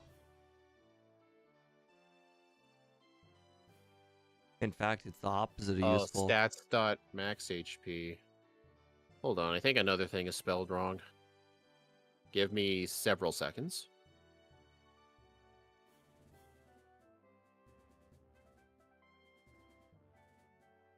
Let's see. Yeah, that's the only change I'm making. For the most part, I think it's gonna be good. I don't think it's max HP. I think it's HP max. Boss HP KO, underscore max. I would never go to Lake of Rage first. Not unless I need to do training. Yeah, pretty much. I remember whenever Scott or Steve would need training for Morty, they would go towards the lighthouse first. I always went towards Lake of Rage because my logic was the trainers are better, but they ended up convincing me that since the trainers that way are mandatory anyway, even if you have to backtrack through even if you have to walk through the route a second time, it's still faster, so I pretty much go to Lighthouse now. If this timer was still going, 113 would have won by now. Well, you should have had a little more faith in me, Zealous Pawn. So, I'm not saying this because Chuck is hard. Chuck is not hard. Chuck only beat me because Chuck got a crit on Karate Chop. That was literally the only reason. I just used like 3 bulk ups and swept, although you should use 4. I understand, but while I was bulk upping, he got a crit Karate Chop. Oof. Exactly. Okay, yeah. All right. I'm gonna fight a couple more random trainers really quick just to test if this is working. What the? Oh. For some reason, my emulator looked like it was running a little slow, but it says 239 FPS. But yeah, I think what the problem is my overlay has a math function. It has a math formula to change the color of my HP stat, whether it's full, above half, below half, or red bar, and the Pokebite paths to the HP stats were spelled incorrectly. They were spelled team0.hp.value, but that is the deprecated mapper, which I use for red and blue, and the regular mapper has to be stats.hp.value. And as soon as I change that, now it's working properly. So basically, my overlay was crashing because whenever my HP bar would go down, the overlay could not calculate my HP properly and would just freak out and crash. That was literally the problem. But yeah, it looks like it's working now.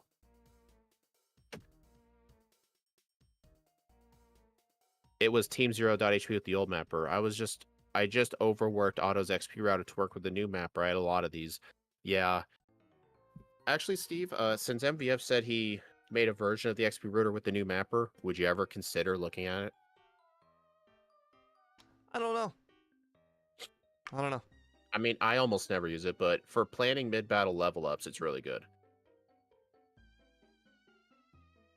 I'm not going to make fun of it because you're not actually manipulating anything in the game, so it's fair.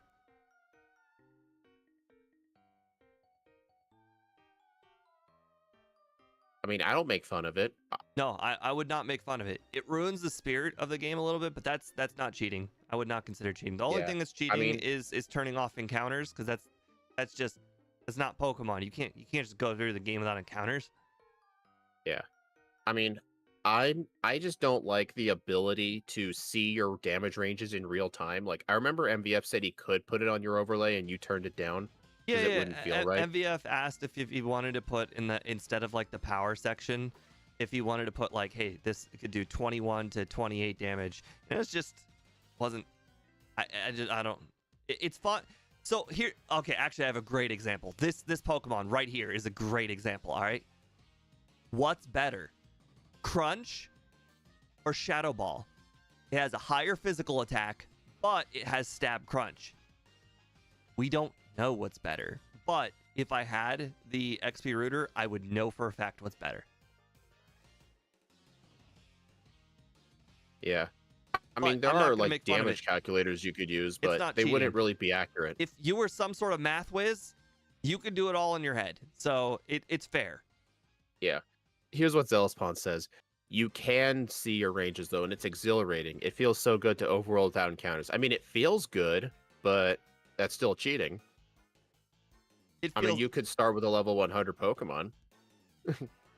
Whenever I had to play with Scott's overlay for like the Mew race or whatever, and I went through the entirety of Mount Moon, I'm just like, this is wrong. This is just wrong.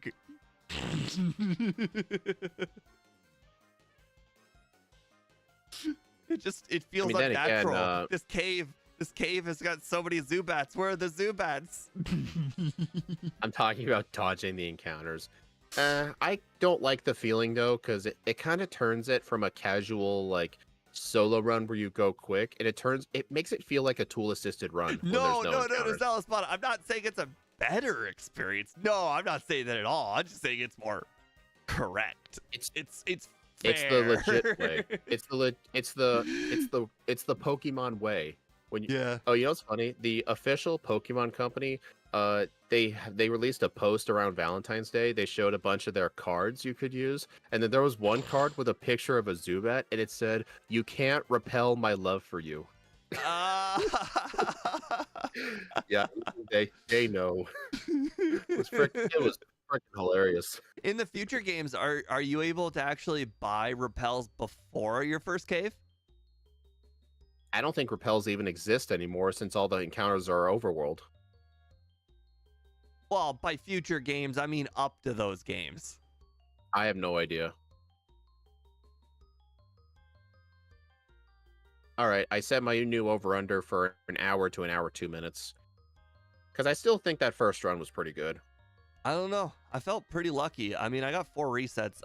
One of them was on Chuck. That was mostly because of a karate chop crit, and the other 3 were. One was red, but that wasn't really for any reason in particular. I did not set up the right amount of bulk ups for the whole fight. Yeah. Oh, I'm trying to think of how many rare candies I would need for Lance because Did I use any rare candies for Lance? You didn't don't use think any I rare did. candies. You were a lower level than me, so me accidentally think I walking into used those them only trainers made a before red. difference. Honestly, should I just skip all candies or just get a couple? I'm gonna hit the I restroom think the again. ones. Actually, I don't have to go all the Yeah, way, but go do it. Let's see. I might skip Violet. I'll skip Goldenrod. I'll get the one in the lighthouse. I'll get the one in front of Tojo Falls because that's not as much time to get. And honestly, I think that's it. I think I'm gonna get those 2 candies and use them before Lance. You really don't need candies for red. Gyarados crit you and you still won, so I guess you don't need candies there. Well, here's the insane thing. He crit me with the rain still up. I guess our special defense and HP are just that good. 90 special defense, 95 HP. So, yeah, we're essentially decently bulky. Because our HP and defenses are almost equal. Like, it's sort of like Mew. Like, you know how Mew has 100 HP and 100 defense, and Mew feels extremely tanky? When your HP and defenses are very similar, like, this thing is essentially 5 HP and 10 defense away from Mew. with the rain up, it does about a little bit more than a third. Yeah, well, here's the funny thing. Both times I was facing Lance, he crit me with rain boosted surf, and it only put me in yellow health. But it was funny he crit me twice, which was I don't know. I lost against Lance, and I don't know if it's because his rock slide crit me or if I flinched me. I can't remember. But like I lost to Lance multiple times on Aerodactyl. Yeah. So yeah, final plan for red. I think just return and rest and bulk up's all you really need. I don't really think there's a point in getting Roar to like switch to Venusaur because we're very tanky. Plus, bulk up isn't lowering our speed. So Wait. yeah, our 4th move could just be filler. But I know you said you're going to teach Shadow Ball. I think I'm just going to hold on to Crunch because I really don't think there's going to be much of a difference between the moves. And besides, Dark offensively, in my opinion, is better because not many things resist Dark. I think it's just Steel and Dark types that resist Dark. Oh yeah, and Fighting. But you have Return for that. Plus, I don't know. don't quote me on this, but I'm pretty sure Shadow Ball only has 10 PP. It's 15. They have the same. Oh, never mind then. But now All right, that I really think well- about it, Crunch, they're both 80 power moves. And the 50% boost of Crunch make it a 120 power move. I don't think our attack is not 50% stronger than our special attacks. And actually, it is probably a bad idea. You should overwrite bulk up with Curse so it's fair to the others. Dude, Incineroar being in the game is not We're fair to already the others. slow as dirt.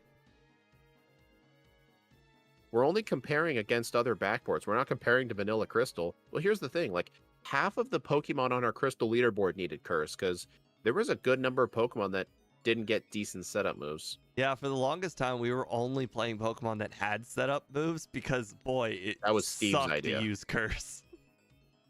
Yeah, pretty much. All right, you ready to get started? Yeah. But we were playing first form Pokemon, so first form Pokemon, if they didn't have a setup move, oh boy, were they bad. Yeah. Okay, I'll get started. Mhm. 3, 2, 1, go. Did you make sure you picked your lucky frame? Yeah, but I picked the wrong direction for the seconds again, or the time of day. Do you go up or down? I alternate because I just don't know. I always go up. Yeah, I should be going up. Be on the bright side, my overlay should be working again. Kind of funny, the emulator was crashing. Like, the overlay was crashing because it couldn't do math. I may as well have been trying to divide by 0. That's the right way to play. Dividing by 0, you know? Only real math people can do that. You know what's funny? There actually is a couple of Gen 1 glitches where you can actually make the game crash because it'll attempt to divide by 0. I think it has to do with Psywave. Like, if you use Psywave when you're at a very specific level that's impossible to achieve without cheating, like it's over 100, then Psywave will crash your game. I had to look up at my moveset because I just clicked no to a move and I didn't even know what it was. But yeah, Zealous Pawn, I'm sure it feels nice to you to just play without encounters, but to me, it just feels like I'm playing a tool-assisted run.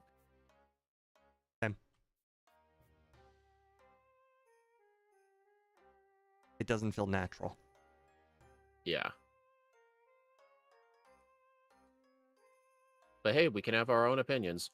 It's fine though, Zealous Pawn, because whenever you and I race together, I make sure you have to get the encounters with Zubats. I guess my argument for the encounter thing is that you can't do that at home. Like, the people watching us can play using a regular ROM at 4 times speed. Yeah. You know, like they can go download right now.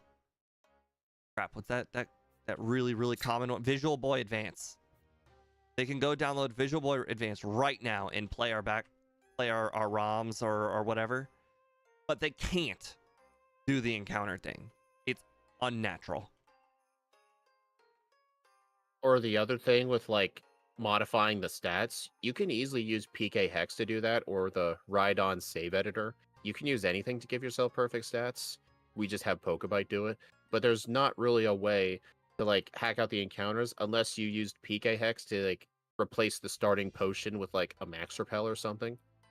I know when I used to speedrun Red and Blue, somebody made this ROM hack used only for like doing the alternate starter speed runs.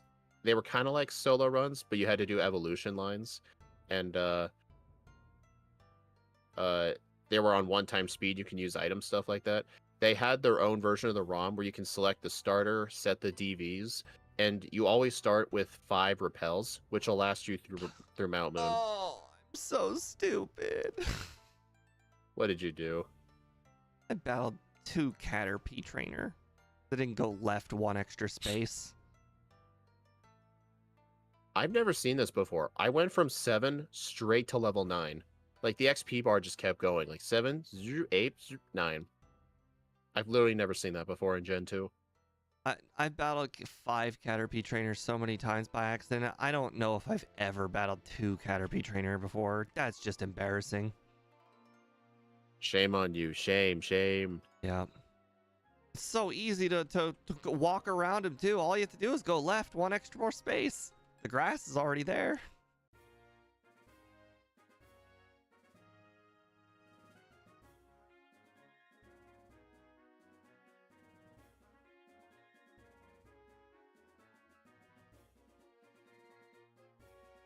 It's good to have a functioning overlay again.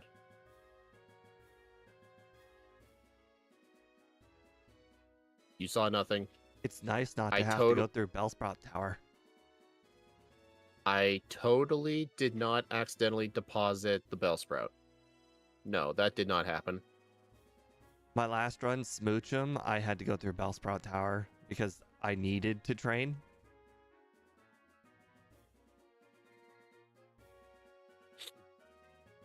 Oh, I just picked up the Paralyzed Care Berry even though I know I don't need it.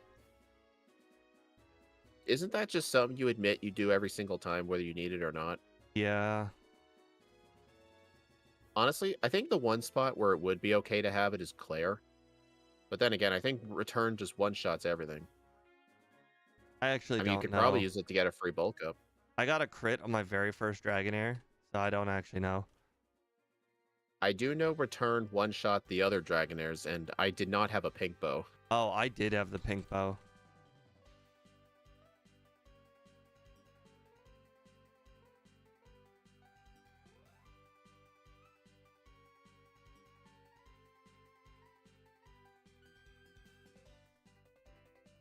Oh, yeah, Steve, Zealous Pawn and I are going to do those races in yellow version next week.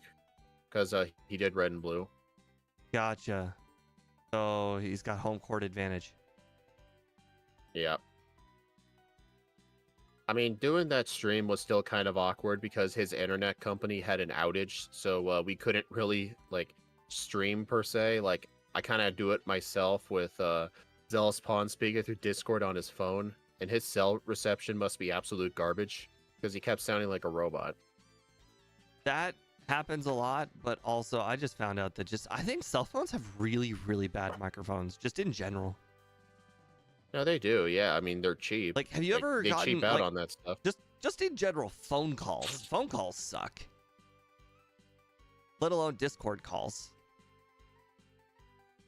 It amazes me that for something that's probably been like the calling feature of the cell phone has been around the longest of all the cell phone features, and it's like the worst. I mean, they spend all of their time and investment on the cameras. Exactly. Nobody's improved the microphone because nobody cares. I kind of wonder if I put in the defense stat wrong or if we're just that bulky, because part of me is kind of suspicious on how little damage we're taking from things. Well, our defense and our special defense are both 40 right now, and that doesn't seem accurate because I think our defense was like 100 and our special defense was like 80. I would just have to just quickly peek at the, what you call it. Oh, fire repels. I would just have to peek at the disassembly and see what I put it at. But I don't I mean, remember I'm what it pretty looked sure like it's at the end correct. of the run.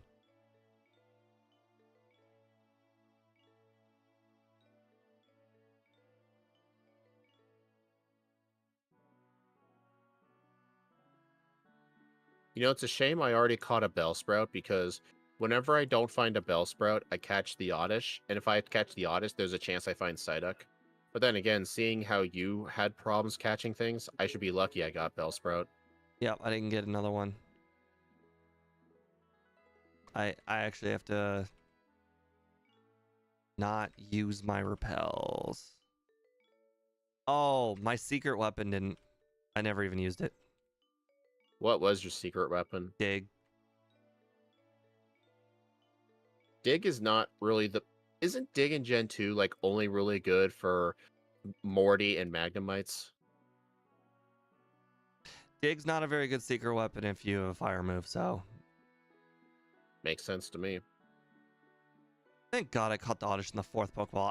I was about to actually rage quit and actually legitimately start over the run if I did not catch that Bellsprout within my first 7 balls. Yeah. I think for like second runs during these races, if you fail the Oddish, just start over. Because otherwise it just doesn't become fair. What I remember in the past though, what you would do that I never liked is you would start over first playthroughs if stuff like that happened, even though you know we have second playthroughs. Actually, I'm still gonna defend myself there. I end up using my first playthrough time a lot. And that if bad luck happens to you 2 runs in a row, then you're screwed. You always get better in your second run. I find a lot of the time my first run is sometimes just as good as my second run. I mean, I don't really care.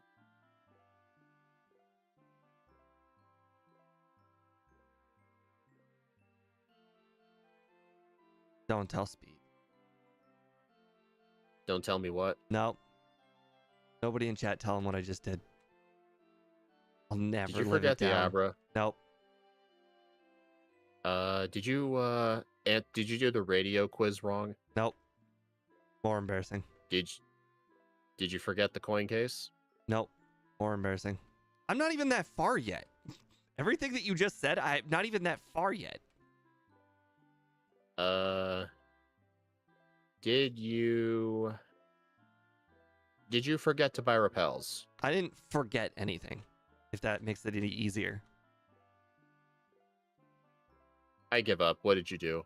I headbutt a tree. Oh, did you get And something? Yes. Yes, I did.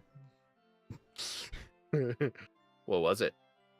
A hoot? Hoot, yeah. Execute? Heracross? Can you imagine? No, I don't think there's only one spot Heracross, and it's right by Mr. Pokemon's house, so it was definitely not Heracross.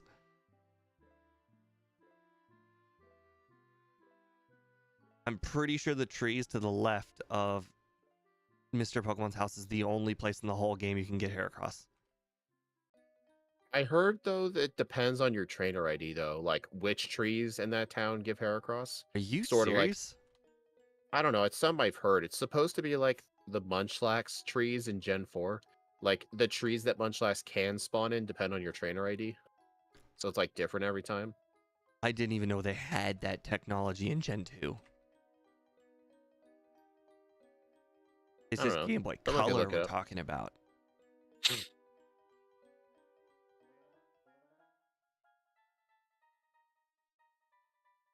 Your overworlding I mean, must then be again, so good. you gotta remember. I mean, you gotta remember Gen 2 also had the lottery, which depended on your trainer ID. So I'm sure they used similar things.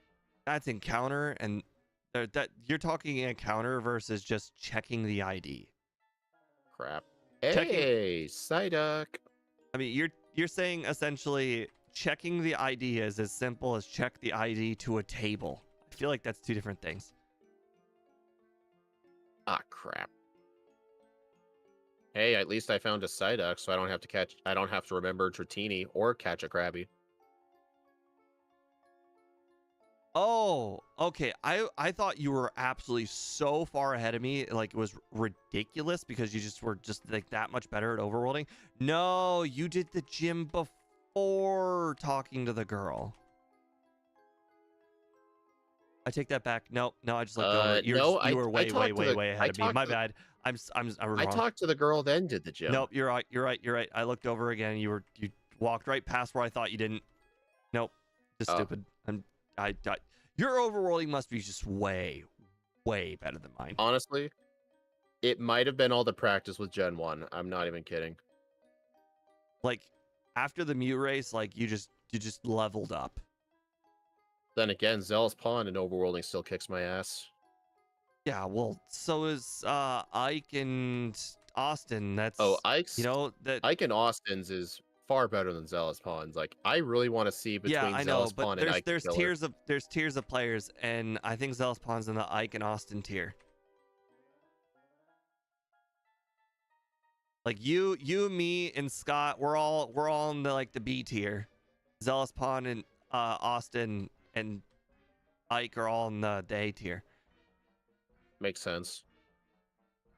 I don't think anybody really belongs in S tier because I don't think anyone could ever get that tier. Because you would essentially guy have who to be won the perfect at Mew everything. race, he got S tier. He's just because he's a professional is even a better argument for he's an S tier. Yeah, I'd say so. Like that doesn't disprove the opinion. That just makes it even more valid. You can't really go higher than being a Pokemon world record holder, or at least you used to be a world record holder. Yeah, you can't really go above that. But I mean, I don't really consider him like a part of like the group. He only just participated in just the Mew race. I highly doubt he's gonna like do more runs of other things. I think as soon as the Mew race is done, he'll go back to his own things. Does Austin just play a whole bunch of runs without telling people? Probably. Because like Ike plays them all the time, so I understand how he's just so good because he just gets better and better as he plays. But like I feel like Austin never like just brags. Like he must just play to play. Like, Well, I he don't does have like he two can't just be full-time jobs. naturally that good, right? Oh Can you yeah, imagine if accuse he just Austin of picks being a up the game cheater. and he's just that good all the time? Oh, another thing I've been learning at is I've been starting to learn like what fights are worth saving at, because I often don't realize just how much time you lose from saving at unnecessary fights. Like if you're running an electric type, you still end up saving at Faulkner just out of habit. Always. These runs are casual. I don't have to think about 2-second time saves like that. Okay, maybe not two, but I mean, you I understand think my point. about them. I think about them, but I don't over obsess with them. Yeah. Well, in Gen 2, everything's a lot more casual. We haven't had any extremely like record tryhards go into Gen 2 yet. Everybody playing Gen 2. We're just here for the love of the game. I mean, Squidgy's really good. Or not Squidgy, Snowy. Squidgy's like the model citizen for he's playing just for the love of the game. He's good, but I wouldn't call him like Austin, Ike, or Zealous Pond good. No, I misspoke. I meant Snowy. Oh. But didn't Snowy Snowy's play really good. one run like over and over and over again? So it was more That more was of like a no, Mew run situation. He treated Kangaskhan like it was the Mew race, but he still plays a ton of others. And actually on his YouTube channel, he's actually been doing Crystal random run streams. What? How random? I don't know how he decides them. Like No. his thumbnails have How much random is he going into? There's it's, what I different meant tiers of is like random. There's you know okay, the key random. items. So oh my no. Random starter solo runs. Okay. That's what I just say the word. Oops, I just say the word random. I missed the rare candy. It's okay. I First battled time I've ever done that. I battled Hoppip Skiploom Girl. I didn't even know she existed. Instead of Who the going heck is down, Hoploom Skiploom girl? instead of going like left of Eckerteak, instead of going like left down, you know, I just went left. She's the girl in the middle. Huh. On the way to Olivine? Yep. Like Huh. if you go out of the Eckerteak's little thing to the left. Oh, the trainer in the grass? No, in the middle. Like you just like if you don't like you just continue holding left. In the middle. The middle. Okay. I think I know that. I know the location at Come least. on! Why is it 2 runs in a row? I have Pokeball problems. I didn't catch the Krabby. Oh my god, dude. 3 balls. Got out of 3 balls. Even the lure ball? You didn't use headbutt on it? I didn't know if it would survive. I'm level 30. I always like to once just in my first runs, I like to do it once to see if it'll live, and it did barely live. But I just don't like I just do not like YOLOing Krabby. I'm genuinely I bought 4 great balls. It didn't go in the ball. All 4. 29%. Do you want to rage quit? Or are you at the point of no return? We're past the point of no return. Yep.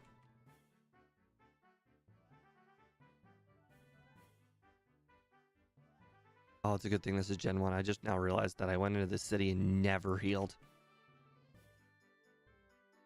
Oh, I forgot to save before Chuck. Uh-oh. I meant to save, but I accidentally pressed A. And of course he crits. Uh-oh. Alright, I need a headbutt flinch. Okay, I have to black it. Wait, I think I did save before. The hardest part about Just the kill hardest everything. part about not saving is remembering if you didn't save. You remembered, so you just black the out. worst. Remember That's the not worst. remembering. Recently, I just did a run. Oh, it was Smoochum. It was Smoochum, where I actually had to just pause the timer. No Mousehold? We played Mousehold in Red and Blue already. You missed it. Yeah, it was really good.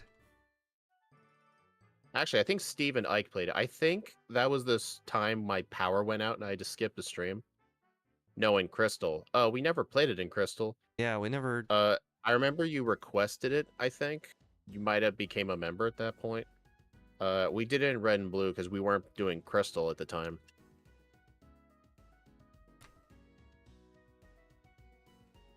Where'd they go?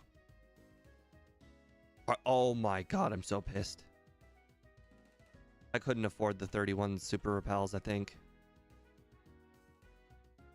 I don't even know how. I did the trainers first. How did I not afford 31 super repel? I don't have any blackouts. Like what happened where I couldn't afford the Okay. You bought Great Balls. Yes, that's it. You're right. Great balls. Money's tight in the Hey, early game. Hey, guess what? Remember when I did that blackout at Chuck because I forgot to save? I ended up losing a bunch of money. So when I tried to buy super repels, I could not buy 31. I had to buy 30. I didn't even notice. So I I know. just straight up bought them and then didn't have them.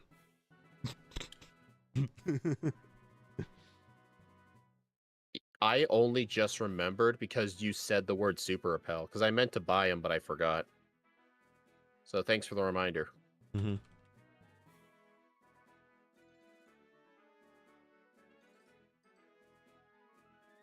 Man, this Pokemon is defensive as hell. Like, I am Interesting. still really suspicious if I put in the stats correctly. I was actually just thinking the opposite. I'm taking so much damage from these Pokemon in the fighting gym.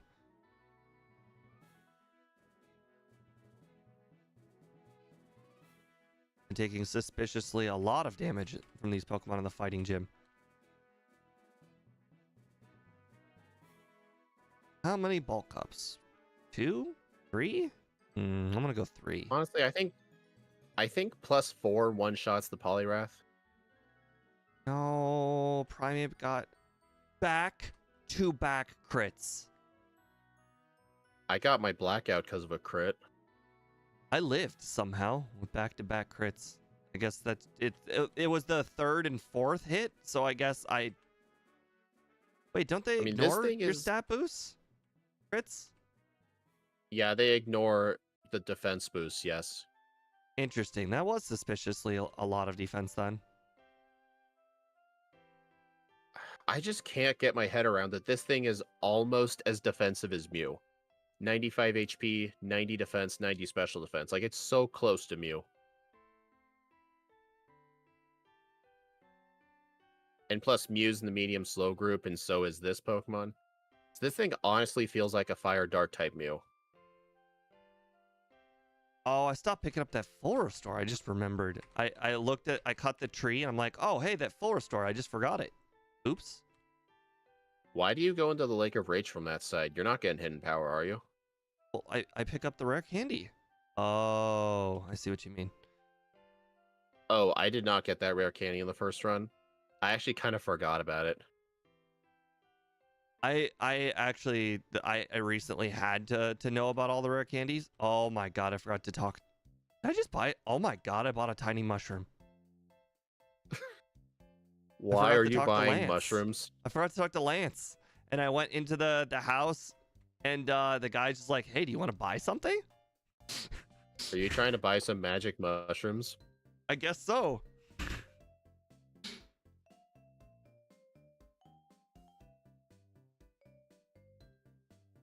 Hey, my overlay hasn't crashed once, so yeah, that was definitely the problem.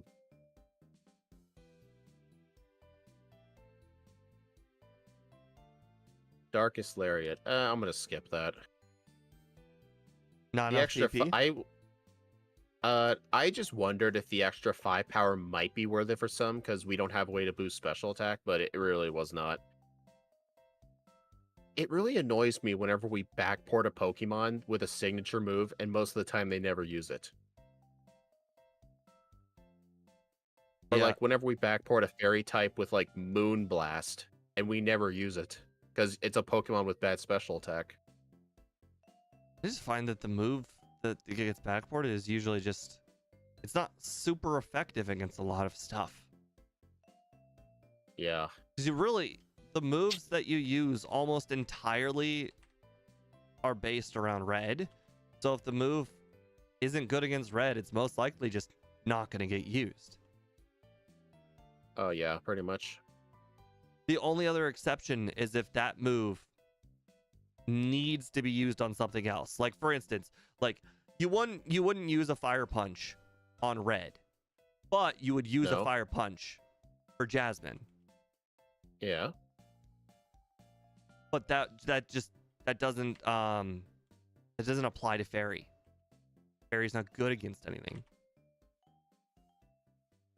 Well, Fairy's good against a couple of types that are scary for some Pokemon. Like, it's good against Fighting, Dark, and Dragon. Like, there's Pokemon that struggle against Karen, Chuck, or Lance. But it's just the Pokemon that we backport that end up needing them, they just don't really need the move. I mean, I know when we did Ralts, we had, like, Draining Kiss on it. But it's not like it was really that useful.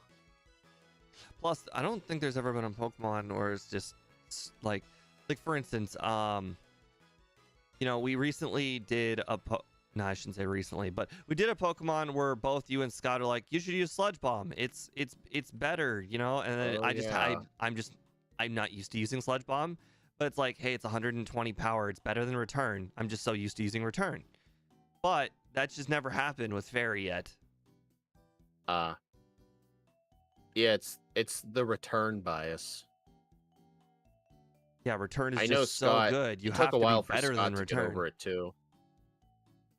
Honestly, Return is kind of less useful in some of the newer games just because there's a much bigger variety of moves you can get. Like in Crystal, it's really good because most Pokemon don't really get good moves. That's like one of their better moves.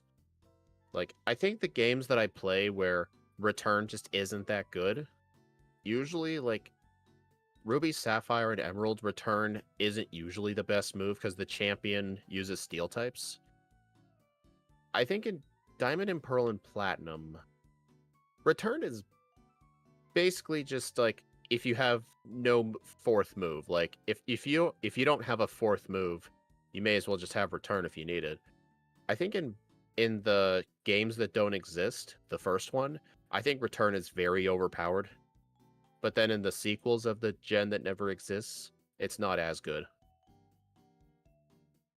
It really depends on like the type of trainers that are in the game and how many good moves you can get. Signature moves need to have synergy with the Pokemon to be effective against more types than a few. Yeah, exactly. Like Darkest Lariat, I'm sure is a great move and it's in Sun and Moon because I'm pretty sure it's a physical move. It would use its better stat, but like in this game specifically, it's not really necessary. I just wish there was a better power difference between that and Crunch. Like, I think if Darkest Lariat was like 90 base power at like 10 PP, if it was 90 power, like 80 versus 90, I would consider it. But 5 power is like nothing. Honestly, why can't it just be like I was going to say, why can't it be like Thunderbolt, where it's 95, 100, but those also have only 15 PP, so that's not really a good comparison.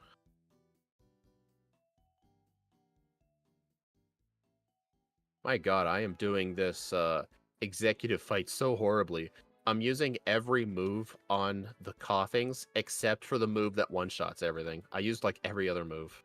Executive? Dang, I just walked in to the radio tower for the very first time. And I have 0 resets. I'm not making that bad overworld mistakes. You're just real good now. Honestly, it might have been because like there might have been a couple of fights you saved at that I didn't save, or I didn't get rare candies. You're talking You at the did beginning. get Lake of Rage candy. Okay, yeah. I You mean, did get the Lake yeah. of Rage candy. Yeah. That's a really out of the way candy. Yeah, I can agree. I Okay. did get Lighthouse candy though. I think that's my only candy so far. I consider that rare candy kind of mandatory. It's like a 3-second detour. Yep. Another one I kind of use a mandatory candy is the one in front of Tojo Falls. You just have to surf an extra 20 steps. Hmm. I mean, usually if I need to skip candies, I mean, obviously, you would skip like Mount Mortar Oh, or the we had Royal an Islands because argument those are about the most this, out of the way. about that Tojo Falls candy. I think I can't remember the exact argument, but I swear I think I argued that the Tojo candy was equivalent to the Pokefan candy, like time-wise. Uh, isn't that only true if it's not instant speed? Well, duh. Oh, all our runs I are don't instant. remember us ever having this debate. I vaguely recall you bring up the Tojo candy, and I was like, I know exactly what candy I'm thinking of now. It's not the Tojo candy. It's the dang it, what Cinnabar candy. Cinnabar candy is not out of the way. It like Tojo. Tojo requires the text of going Oh, under the water on top, but the Cinnabar candy is just the same distance but no water. Actually, less distance. I'm not kidding. I actually did not get the Cinnabar candy because I actually forgot the candy was even there. Dang, you were Rusty. But then again, like all it took was one run. no, Because no, no, right no. now on the What I'm second run, hearing is you just I'm in you full total gear. you went total pro mode on the last stream and decided I'm skipping candy after candy after candy. This is how I destroyed Steve. Steve remembered Yeah, and then all I these go. candies and it ruined his time. Well, I feel a lot Yeah, but better about my still, 3 minutes of time lost. Yeah, I probably lost not 3 minutes during candies, but like a decent amount of time. well, all it took was one run though, because like during that first run, my brain and routing was really rusty. I kept making a lot of overworld mistakes. My overlay wasn't working, but then now the second run is happening. I'm all of a sudden playing like I used to. Wait, no, don't get Thunder Punch. Didn't even use it.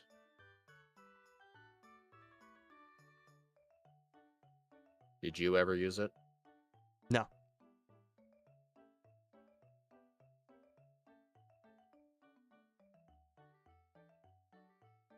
I just got return and left. I just taught Alright. return, although that's mostly because I was like, oh, I just did the rival battle without return. How stupid am I? Alright, question. Should I equip the Quick Claw or the Pink Bow? I think the Quick Claw. I was gonna say the pink bow because the pink bow might be the difference between one-shotting and not one-shotting Claire. Because I can tell you this, with the pink bow and return, the trainer right before Claire, I did not one-shot that Dragonair, so I think it's a range. But you also got to remember I did all those extra trainers that you didn't. Oh wait, Well, that would be another argument because wait, I was a low. It means I was a higher level and I didn't one-shot the Dragonair. wait. Well, here's the thing though. When I fought Claire in the first run, I did not have Pink Bow, but return one shot the final two No. Dragonairs. I just remember what happened. I used Crunch. I used Crunch. That was it. That's why the Dragonair survived. I used Crunch. That's actually what I did in my first run. I used Darkest Lariat on it and it lived.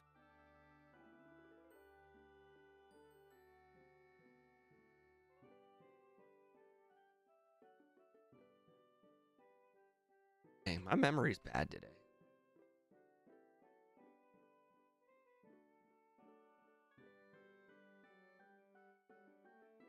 I actually decided to look through a bunch of my Switch and PlayStation games that I had because I had like far too many games and half of them I either had no plan to play or I flat out didn't like them.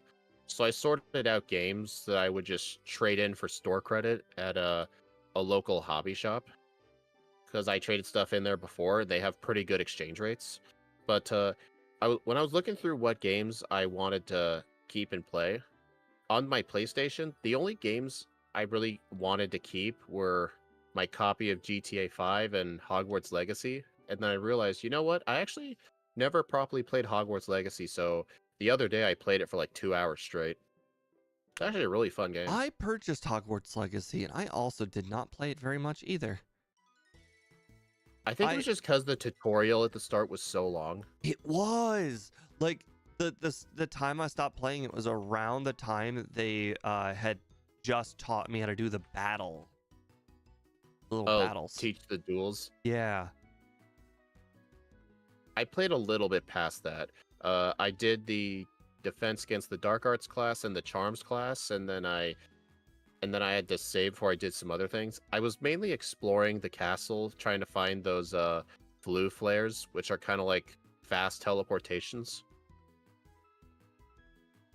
I don't remember what I did. I spent a lot of time goofing around. In open world games, I spent a lot of time just going and picking up items or just going and discovering locations. I don't know exactly what I did for a lot of the game, but the reason why I bought it was for the Steam Deck. I was like, this is a good game to play at work, and then I just didn't. I just have it on the PlayStation. Technically, I have it on the Switch as well. I originally, I had the version on the Switch, and I gave my brother the PS5 version as a gift because technically it's his PS5, not mine. But honestly, I just played it on the PlayStation instead, and I'm thinking of just selling the one on Switch because I don't need it. Oh, I will pay attention to that, Andrew. We'll see if that's true. That's interesting if you're right. Wow, I think you might have been right about the pink bow. Okay, well, I am next level retarded. I still did not purchase the super repels. That game runs on Switch. I mean, they probably had to scale back the, like, resolution and stuff, but yeah, it does. I mean, there's a lot of different games that run on Switch. Hey, I mean, remember when I did those Skyrim streams? Those were done on my Switch. Hey, Zat. But then again, Skyrim's a 14-year-old game, so that's not really a good argument. Zatu Trainer, east of Mahogany. Do you surf in the water to avoid him? I usually surf, yes. Okay. I think that's faster than trying to stop and wait. I've never stopped and waited before. I either gun it like I just now did, or I surf. I usually surf because I think that's faster. That's what I do, yeah. Yeah, honestly, I've thought about maybe like playing more Skyrim, but I haven't been really wanting to play it because I'm not really the fan of the whole dragon combat style because it's mainly just shooting arrows and like they never even land, and I've never really found any good pleasure in killing a dragon. It just felt like a chore. Like as soon as I saw the dragon, like, well, what about go demons? fight it. Do you enjoy killing demons? I don't remember if I've ever fought a demon. I fought some like but do you think dwellers. you would enjoy fighting enemies that are main color scheme are red and black? What game are you trying to suggest? Oblivion Remaster. I've considered looking at it because you've told me that you think it's a lot better than Skyrim.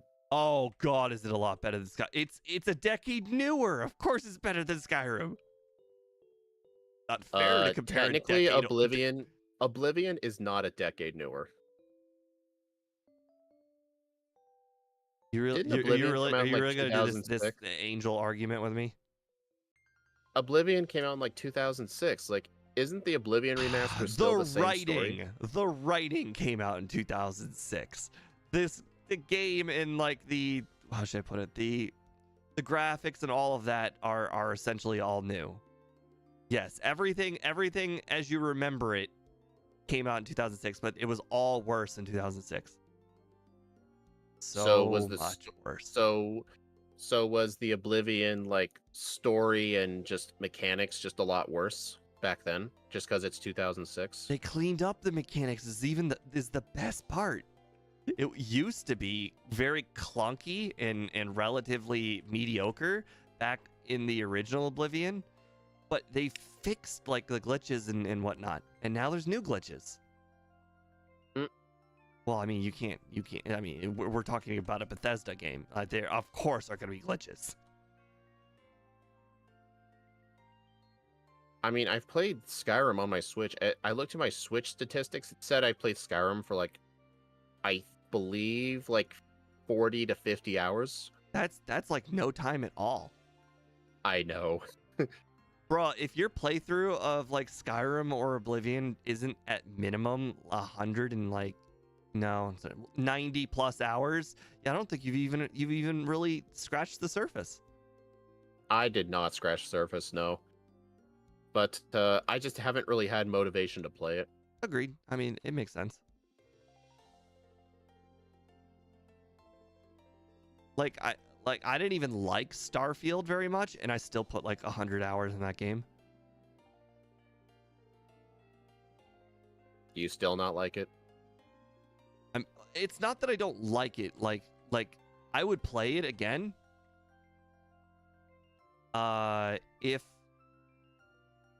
I was playing with somebody else or something, like if they came out with a co-op mod or something, but I wouldn't go out of my way to play it over either Skyrim or Oblivion. I would play Skyrim before I would play Starfield, but I would play Starfield over a lot of other games.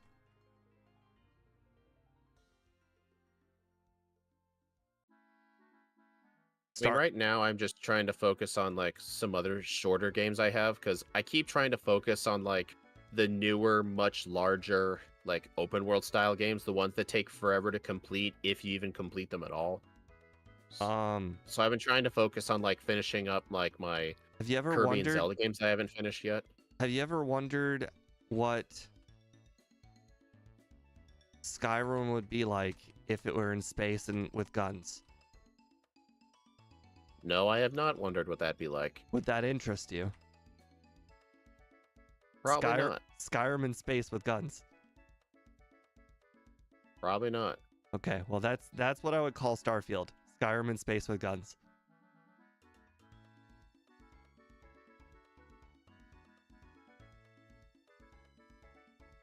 Oh no, I've been sanded. Interesting. You're only 3 trainers ahead of me. Oh wait, no, Karen's 4. Okay, you're 4 trainers. Have you ever played Golf Story? It's a charming indie game that uses golf for a lot of fun shenanigans. I've never even heard of that game. I've never played an indie game. Well, okay, I haven't played an indie game for a very, very, very long time. The last indie game that I played ended up being not an indie game later, aka Minecraft. Minecraft was originally an indie game. Pretty sure it was never a AAA game. Okay, actually, I have a good argument why Minecraft was originally an indie game. Minecraft never really. When I bought Minecraft, it was $26. Dang, I remember when it was that price. You do? Yeah, when I first purchased Minecraft, I believe when I first purchased Java Edition, I believe it was when I was at Walmart. I bought one of those like little gift card things that had like a code on it to buy Minecraft Java. I bought it in like 2019, I believe. I think it was like $26.95. It was some weird ending price. Yeah, but obviously back then, there was a special they had at the time where if you bought Java, you got Bedrock Edition for free. But I mean, obviously nowadays, if you buy Minecraft, you just get both of them automatically. Wait, like are you telling me I don't have the Bedrock version? I mean, I think if you own Minecraft now, I don't. Well, so first of all, I got an email not too long ago that said the Java version was they were discontinuing it. So I guess maybe I don't own Minecraft anymore. They're not discontinuing Java. I swear I got an email saying that. I mean, they discontinued the old launcher and they made a new launcher that has like both Java and Bedrock in the same launcher. You can just choose which one you want to play. But I got an email saying like to recover your account, you got to do so and so. Oh, that might have been when they migrated all Mojang accounts to Microsoft. Yes, that's exactly what I'm talking about. What about it? 'Cause I didn't do it. Did I lose my account? Is that how that works? Probably. Because I think all Mojang accounts were going to be deleted, and they were saying, like, if you still want to have Minecraft, you got to click this link so you can transfer it into a Microsoft account. And if you never did, then I guess you just lost Minecraft. No, I'm out $26 from a decade ago's money.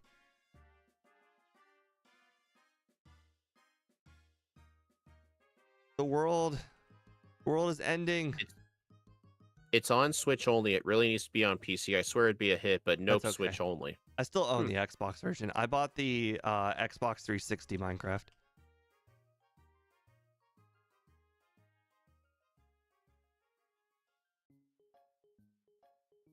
I don't know if that matters or not, but I have the Xbox 360 version of Minecraft.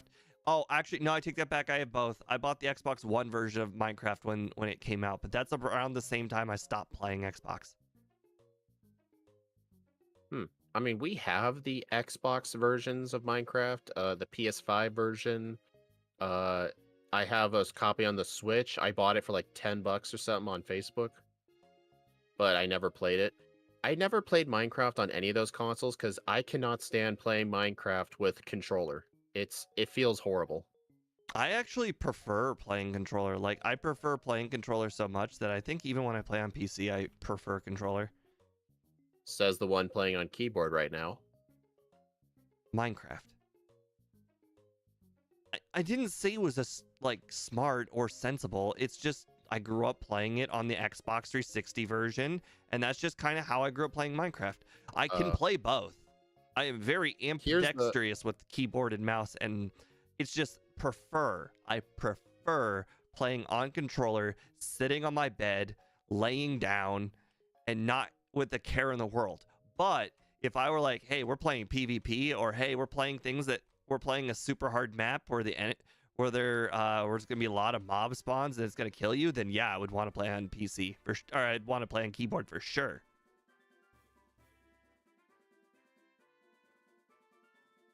Well, you know how I played Minecraft growing up? Pocket Edition. I still have not purchased that. Well, back then, it was the first version we played, and back then it was only $6.99. And it had all the features that the consoles had. No, it didn't. Well, I pirated it maybe on my old iPad 1. No, iPad 3. It was not even close to the same game. Okay, not the old original Pocket Edition. It was when they changed Pocket Edition to Minecraft Bedrock. I don't even Bedrock know when that is. You know how earlier I said Bedrock Edition and Java Edition? Bedrock Edition is everything that's not PC. Because here's the thing, all those other versions of Minecraft were called Pocket Edition, PS4 Edition, Xbox 360 Edition. There were far too many editions, so anything that wasn't PC, they unified it into one Minecraft Bedrock Edition, so that way all those different consoles and phones could do multiplayer together, and they would all get updates at the same time. They basically just simplified it. Like Minecraft, if you bought Minecraft for PS4, PS5, Xbox, or Switch, it's all Bedrock. Java is just... Wait, so you're telling me I paid for Bedrock twice? I paid for Bedrock on 360 and I paid for Bedrock on Xbox One? You bought two different games. Actually, I think Xbox 360 is different. I think that was actually discontinued. That never got converted to Bedrock. It's only Xbox One and PS4 Plus that did. So you're saying I've lost another $20 of Minecraft? Do you hear this guy? It sounds like Mojang might be a despised company. They stole $46 from me. Okay, how did they steal it? You purchased Xbox 360, I got the PC version, and you're telling me I just lost $26. Then I got the Xbox 360 version, and you're telling me I lost $20. They're just gone. Well, I don't own them anymore. They don't exist. It still exists. It's just it doesn't get any updates past 1.13. Oh, okay. You said it was discontinued. That's what I meant. I assumed that meant. I meant as in it no longer gets updates. Gotcha. Like when you say how Windows 7's discontinued, does that mean Windows 7 doesn't work? No, it just means it doesn't get updates. Oh no, jump left girl. No. That's a good question. I had to walk over here because I accidentally healed its cerulean, so I have to go walk. That's a good question. I don't think I've ever played on I don't think I've ever used a Windows version that got discontinued. I used Windows 7 for a really, really long time, but I switched to Windows 8 before it got discontinued. I switched to Windows 10 before it got discontinued. I'm currently using Windows 10, which I think is going to get discontinued soon. So I've never actually played or used Windows while it was discontinued. I don't So I don't know what happens. Do you still get access to most features? You can still do anything. It's just they won't provide security updates, so it's more likely you'll get a virus. I disable Windows Defender anyways. It unnecessarily Oh blocks yeah, stuff I don't want it to block. right. Like it'll block you from like downloading like exe files. Or Well, like, I remember with my brother's laptop, I had to like show him how to disable it because he would try to download some sort of program, and the Windows like antivirus thing would detect it and automatically delete it. like we've had this conversation before, but the only way to play Fable 3 is to pirate it on PC. Oh my god. However, if you pirate it, you have to go to your Windows Defender and make sure that your Windows Defender does not block it, because it will block it. Hey Steve, I had to teleport back to the power plant 2 separate times because when I tried to go back, I realized I forgot to get the machine part. So I went back to the gym, and all I did was beat Misty, and then I left without the machine part again. God. So I had to go to the power and the plant 3 machine times. part, man. Maybe you need to stop following my advice and getting the machine part on the way to Misty. Maybe you really do need to go back to your old way of getting it, then doing Nugget Bridge. That's what I normally do. I decided to get but I machine part convinced after you it was Nugget like an Bridge, and I extra forgot. 7 steps, and you're like, yeah, I that makes know. perfect sense. I blame you for this. It's like I an extra refuse to 7 believe steps Fable- plus Oh. the water. I mean, it's so much work. I refuse to believe Fable 3 can only be played via piracy. Surely it exists on like Steam or Console. Microsoft Store. You can do it on. No, that's the best part. That's the most hilarious part. No, you can't. You can't. You can only pirate it on Fable 3 on Steam. You can still play it on Xbox though. They never discontinue on Xbox. If you have a copy Well, you could. on Xbox, Yeah. they're never gonna take away your Fable 3. But they took away your Fable 3 on console or on PC. You cannot purchase it anymore in the Steam library unless they added it back to the library without me knowing. The only way is piracy. I mean, you could look it up. I'm genuinely curious if they added it back to the library, but I don't think they did. Minecraft edition like for 3DS? Oh, the 3D Minecraft for 3DS was an entirely separate thing. That was discontinued pretty quickly. That Yeah. never became Bedrock. Yeah, some girl. I know. Crazy, right? The only way. You cannot play Fable 3 on PC without piracy. You literally cannot do it. You think it does not exist.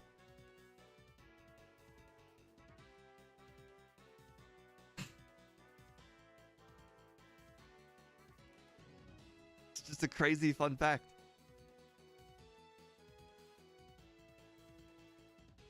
Also, everybody on my end, make sure you go to my community post.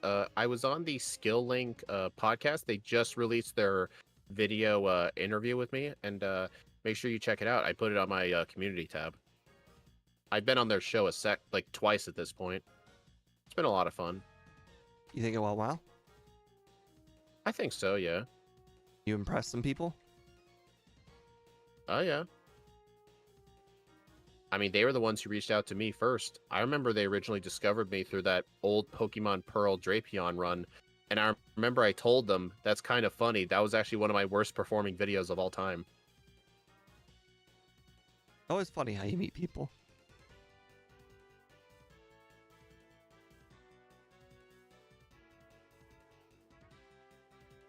I'm surprised, though, they wanted to interview me because I looked at their other interviews. They were mostly either with competitive players or people who work on competitive ROM hacks, like Kaizo Emerald or Platinum Redux.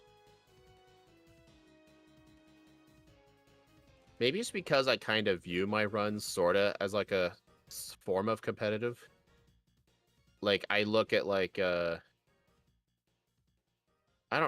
can't really describe it.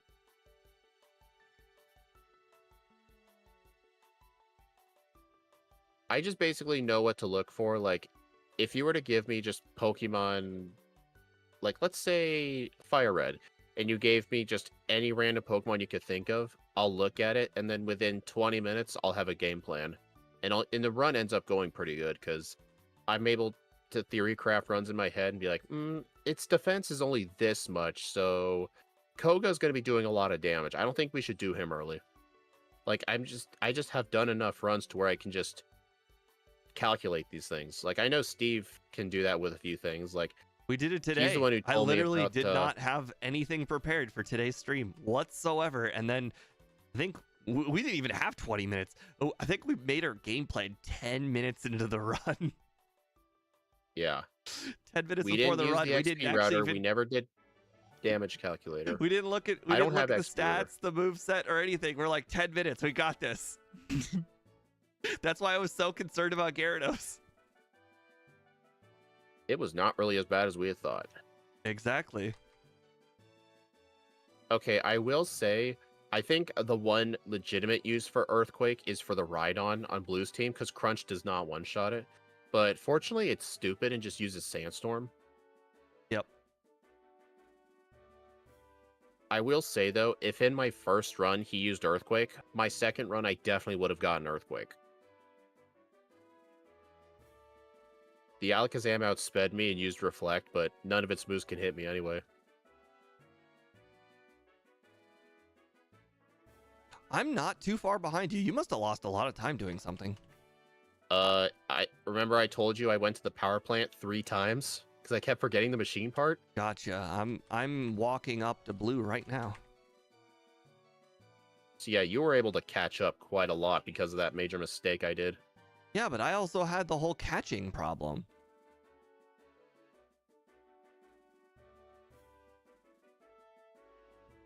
This All right, how Pidgeot many is just candies do I have? 3. spamming wing attack, so I just set up all 6. So I'm gonna hit the Rhydon with return. All right, where's rest? Oh, Here it is. I did like 90% damage to Rhydon with return.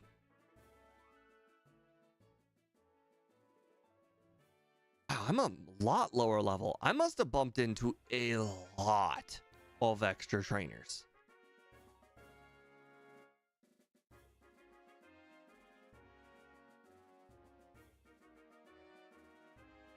You know what's funny? I never even used leftovers at all this run.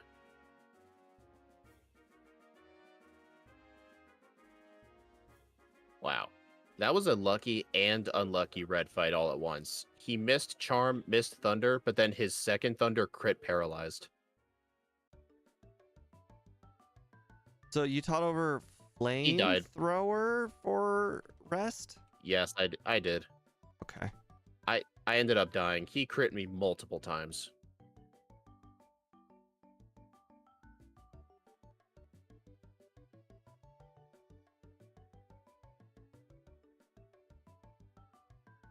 Oh my god, he crit me again.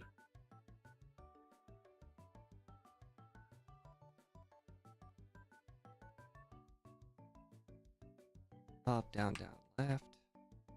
Way around, line up the Pokeball, right, left 1, left, up, left, all the way around. Up 1, right, left Uh-oh. 1. He's in Mount Silver. All right. Left down, left round, right, left down, up down. BA start. We're not Konami coding here. Up, down, left, right, BA start. All right, and then What the? get our 2 rare candies. That's insane. Did I had 2 rare candies? Yeah, I agree. No. I was at +3, and the Blastoise lived at red health.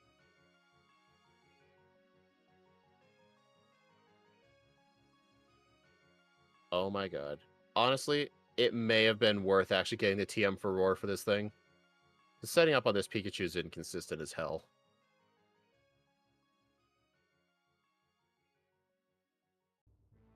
Okay, well, I have 77 HP, but I was faster Okay, than I'm using a Quick Blastoise. Claw. I'm using Quick Claw. All right, and you said Espeon is super, super easy?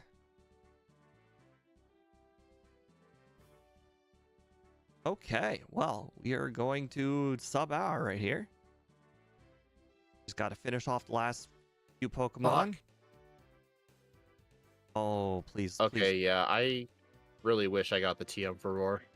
I don't think you need roar. I think a few rare candies was the literal difference. I'm Just level a few. 65. I'm 66. 59.39. Interesting. Well, then just knock out the first two Pokemon. Like use like two or The second Pokemon is Blastoise, and return if you don't set up, it does less than yeah. But half. have you figured out how many it did? Because I'm pretty sure I went past Pikachu at +3. I went past Pikachu at +3, but the problem is +3, the Blastoise still lived for some reason. Maybe I was a Interesting. higher level in the last run. So did Well, you I'm actually use about the to rare be. candies and forgot you used them? No, I did use 3 rare candies from 62 to 65. But you said you finished the last one at 63. That's not what did. I say that? You definitely said that. That's why I did Oh, it at 63 with no candies. Maybe I just got extremely unlucky in this So run. I just want you to know that you beat your first time. How do you feel about that? I beat it by 6 seconds. I hate that so much. I know you hate it. I think you would have preferred to lose. I would have preferred to lose. My first run was so much better. I knocked off 7 minutes, so I feel good. I missed the under All right. by like 25 seconds. But yeah, honestly, I'm still correct when I say that setting up on Pikachu is still inconsistent. So honestly, if I had decided before going to Mount Silver, just go to Route 32, get the TM for Roar and replace Crunch, I could just roar out the Pikachu and like set up on like Espeon or Snorlax or something. Just something that wasn't Pikachu or Blastoise. And I feel like I probably would have won first try, but oh well, I'm not doing a second run. Let's see. Level. I missed I'm gonna what put game this on the time I finished leaderboard. at, unfortunately, because the game time doesn't stop. Yeah, I know mine was 346. I'd have to go back to check out my game time. All right, so 59.39, level 66. This was the second run. Oh yeah, second run. I won by 6 seconds, but I got 5 more resets. What And a good I trade-off. finished with 0 resets this time opposed to 4. That this is why sometimes I like my first runs because, you know, sometimes you do better in your first run. Sometimes you do worse in your second run. Yeah, but here's the thing. If you start over your first run, is it technically your first run? What? If you start over run 1, is it still technically your first run? That's like Confucius level stuff. All right, so leaderboard. Where is it? Oh, Incineroar, right here. 5th. I still got 5th place. Oh, top bro, 5. we used to be bad, man. I got 4th. To be fair, It this was a slower than this was a Braviary. 0 reset capable Pokemon, though. Honestly, I feel like if I didn't screw up with the power plant and I didn't have that bad luck at red, this thing probably would have beaten Absol. I don't think it would have beaten Miraidon, though. Oh, I mean, wow. on my leaderboard, Farigiraf is in first place, but you know how, like, in Gen 2, Girafarig is overpowered? Farigiraf is just Girafarig with more stats. Like, it's really busted. Yeah, my I mean, my it's the evolution Reshiram of is it. in first place. It beat Miraidon by 15 seconds. Oh, yeah, I think you did that by yourself. I never did that. You requested it, I think, for your birthday. I don't know if it was birthday or a membership thing. I have no idea. Maybe it was a donation. I don't remember. Possibly. Better playing with a crashed overlay. Yeah, my first run was better and my overlay didn't even work. It means you weren't overthinking, you know? You were thinking Oh too my much in God. previous run. Funny stuff. Gosh. All right, Oh. I'm gonna mute. Okay, well, I'm gonna fix the overlay a little bit here. I originally had these Pokemon at the bottom of the vertical because that seemed like to be the best place, but now that I don't use a green screen, I need to really like scroll down, like move myself down on the vertical a lot more to make it a little bit more better. Okay, that should be better. Now let's go back to this. Okay, well, at least you can see 4 Pokemon on the vertical now. Yes, next week we are doing Roaring Moon, and we will be doing that with Ike the Killer. Not really sure how it's going to go. Slow growth rate Pokemon are significantly harder to play in Generation 2 than it is in Generation 1, just because you finish the game at a higher level, and a higher level just requires so much more experience.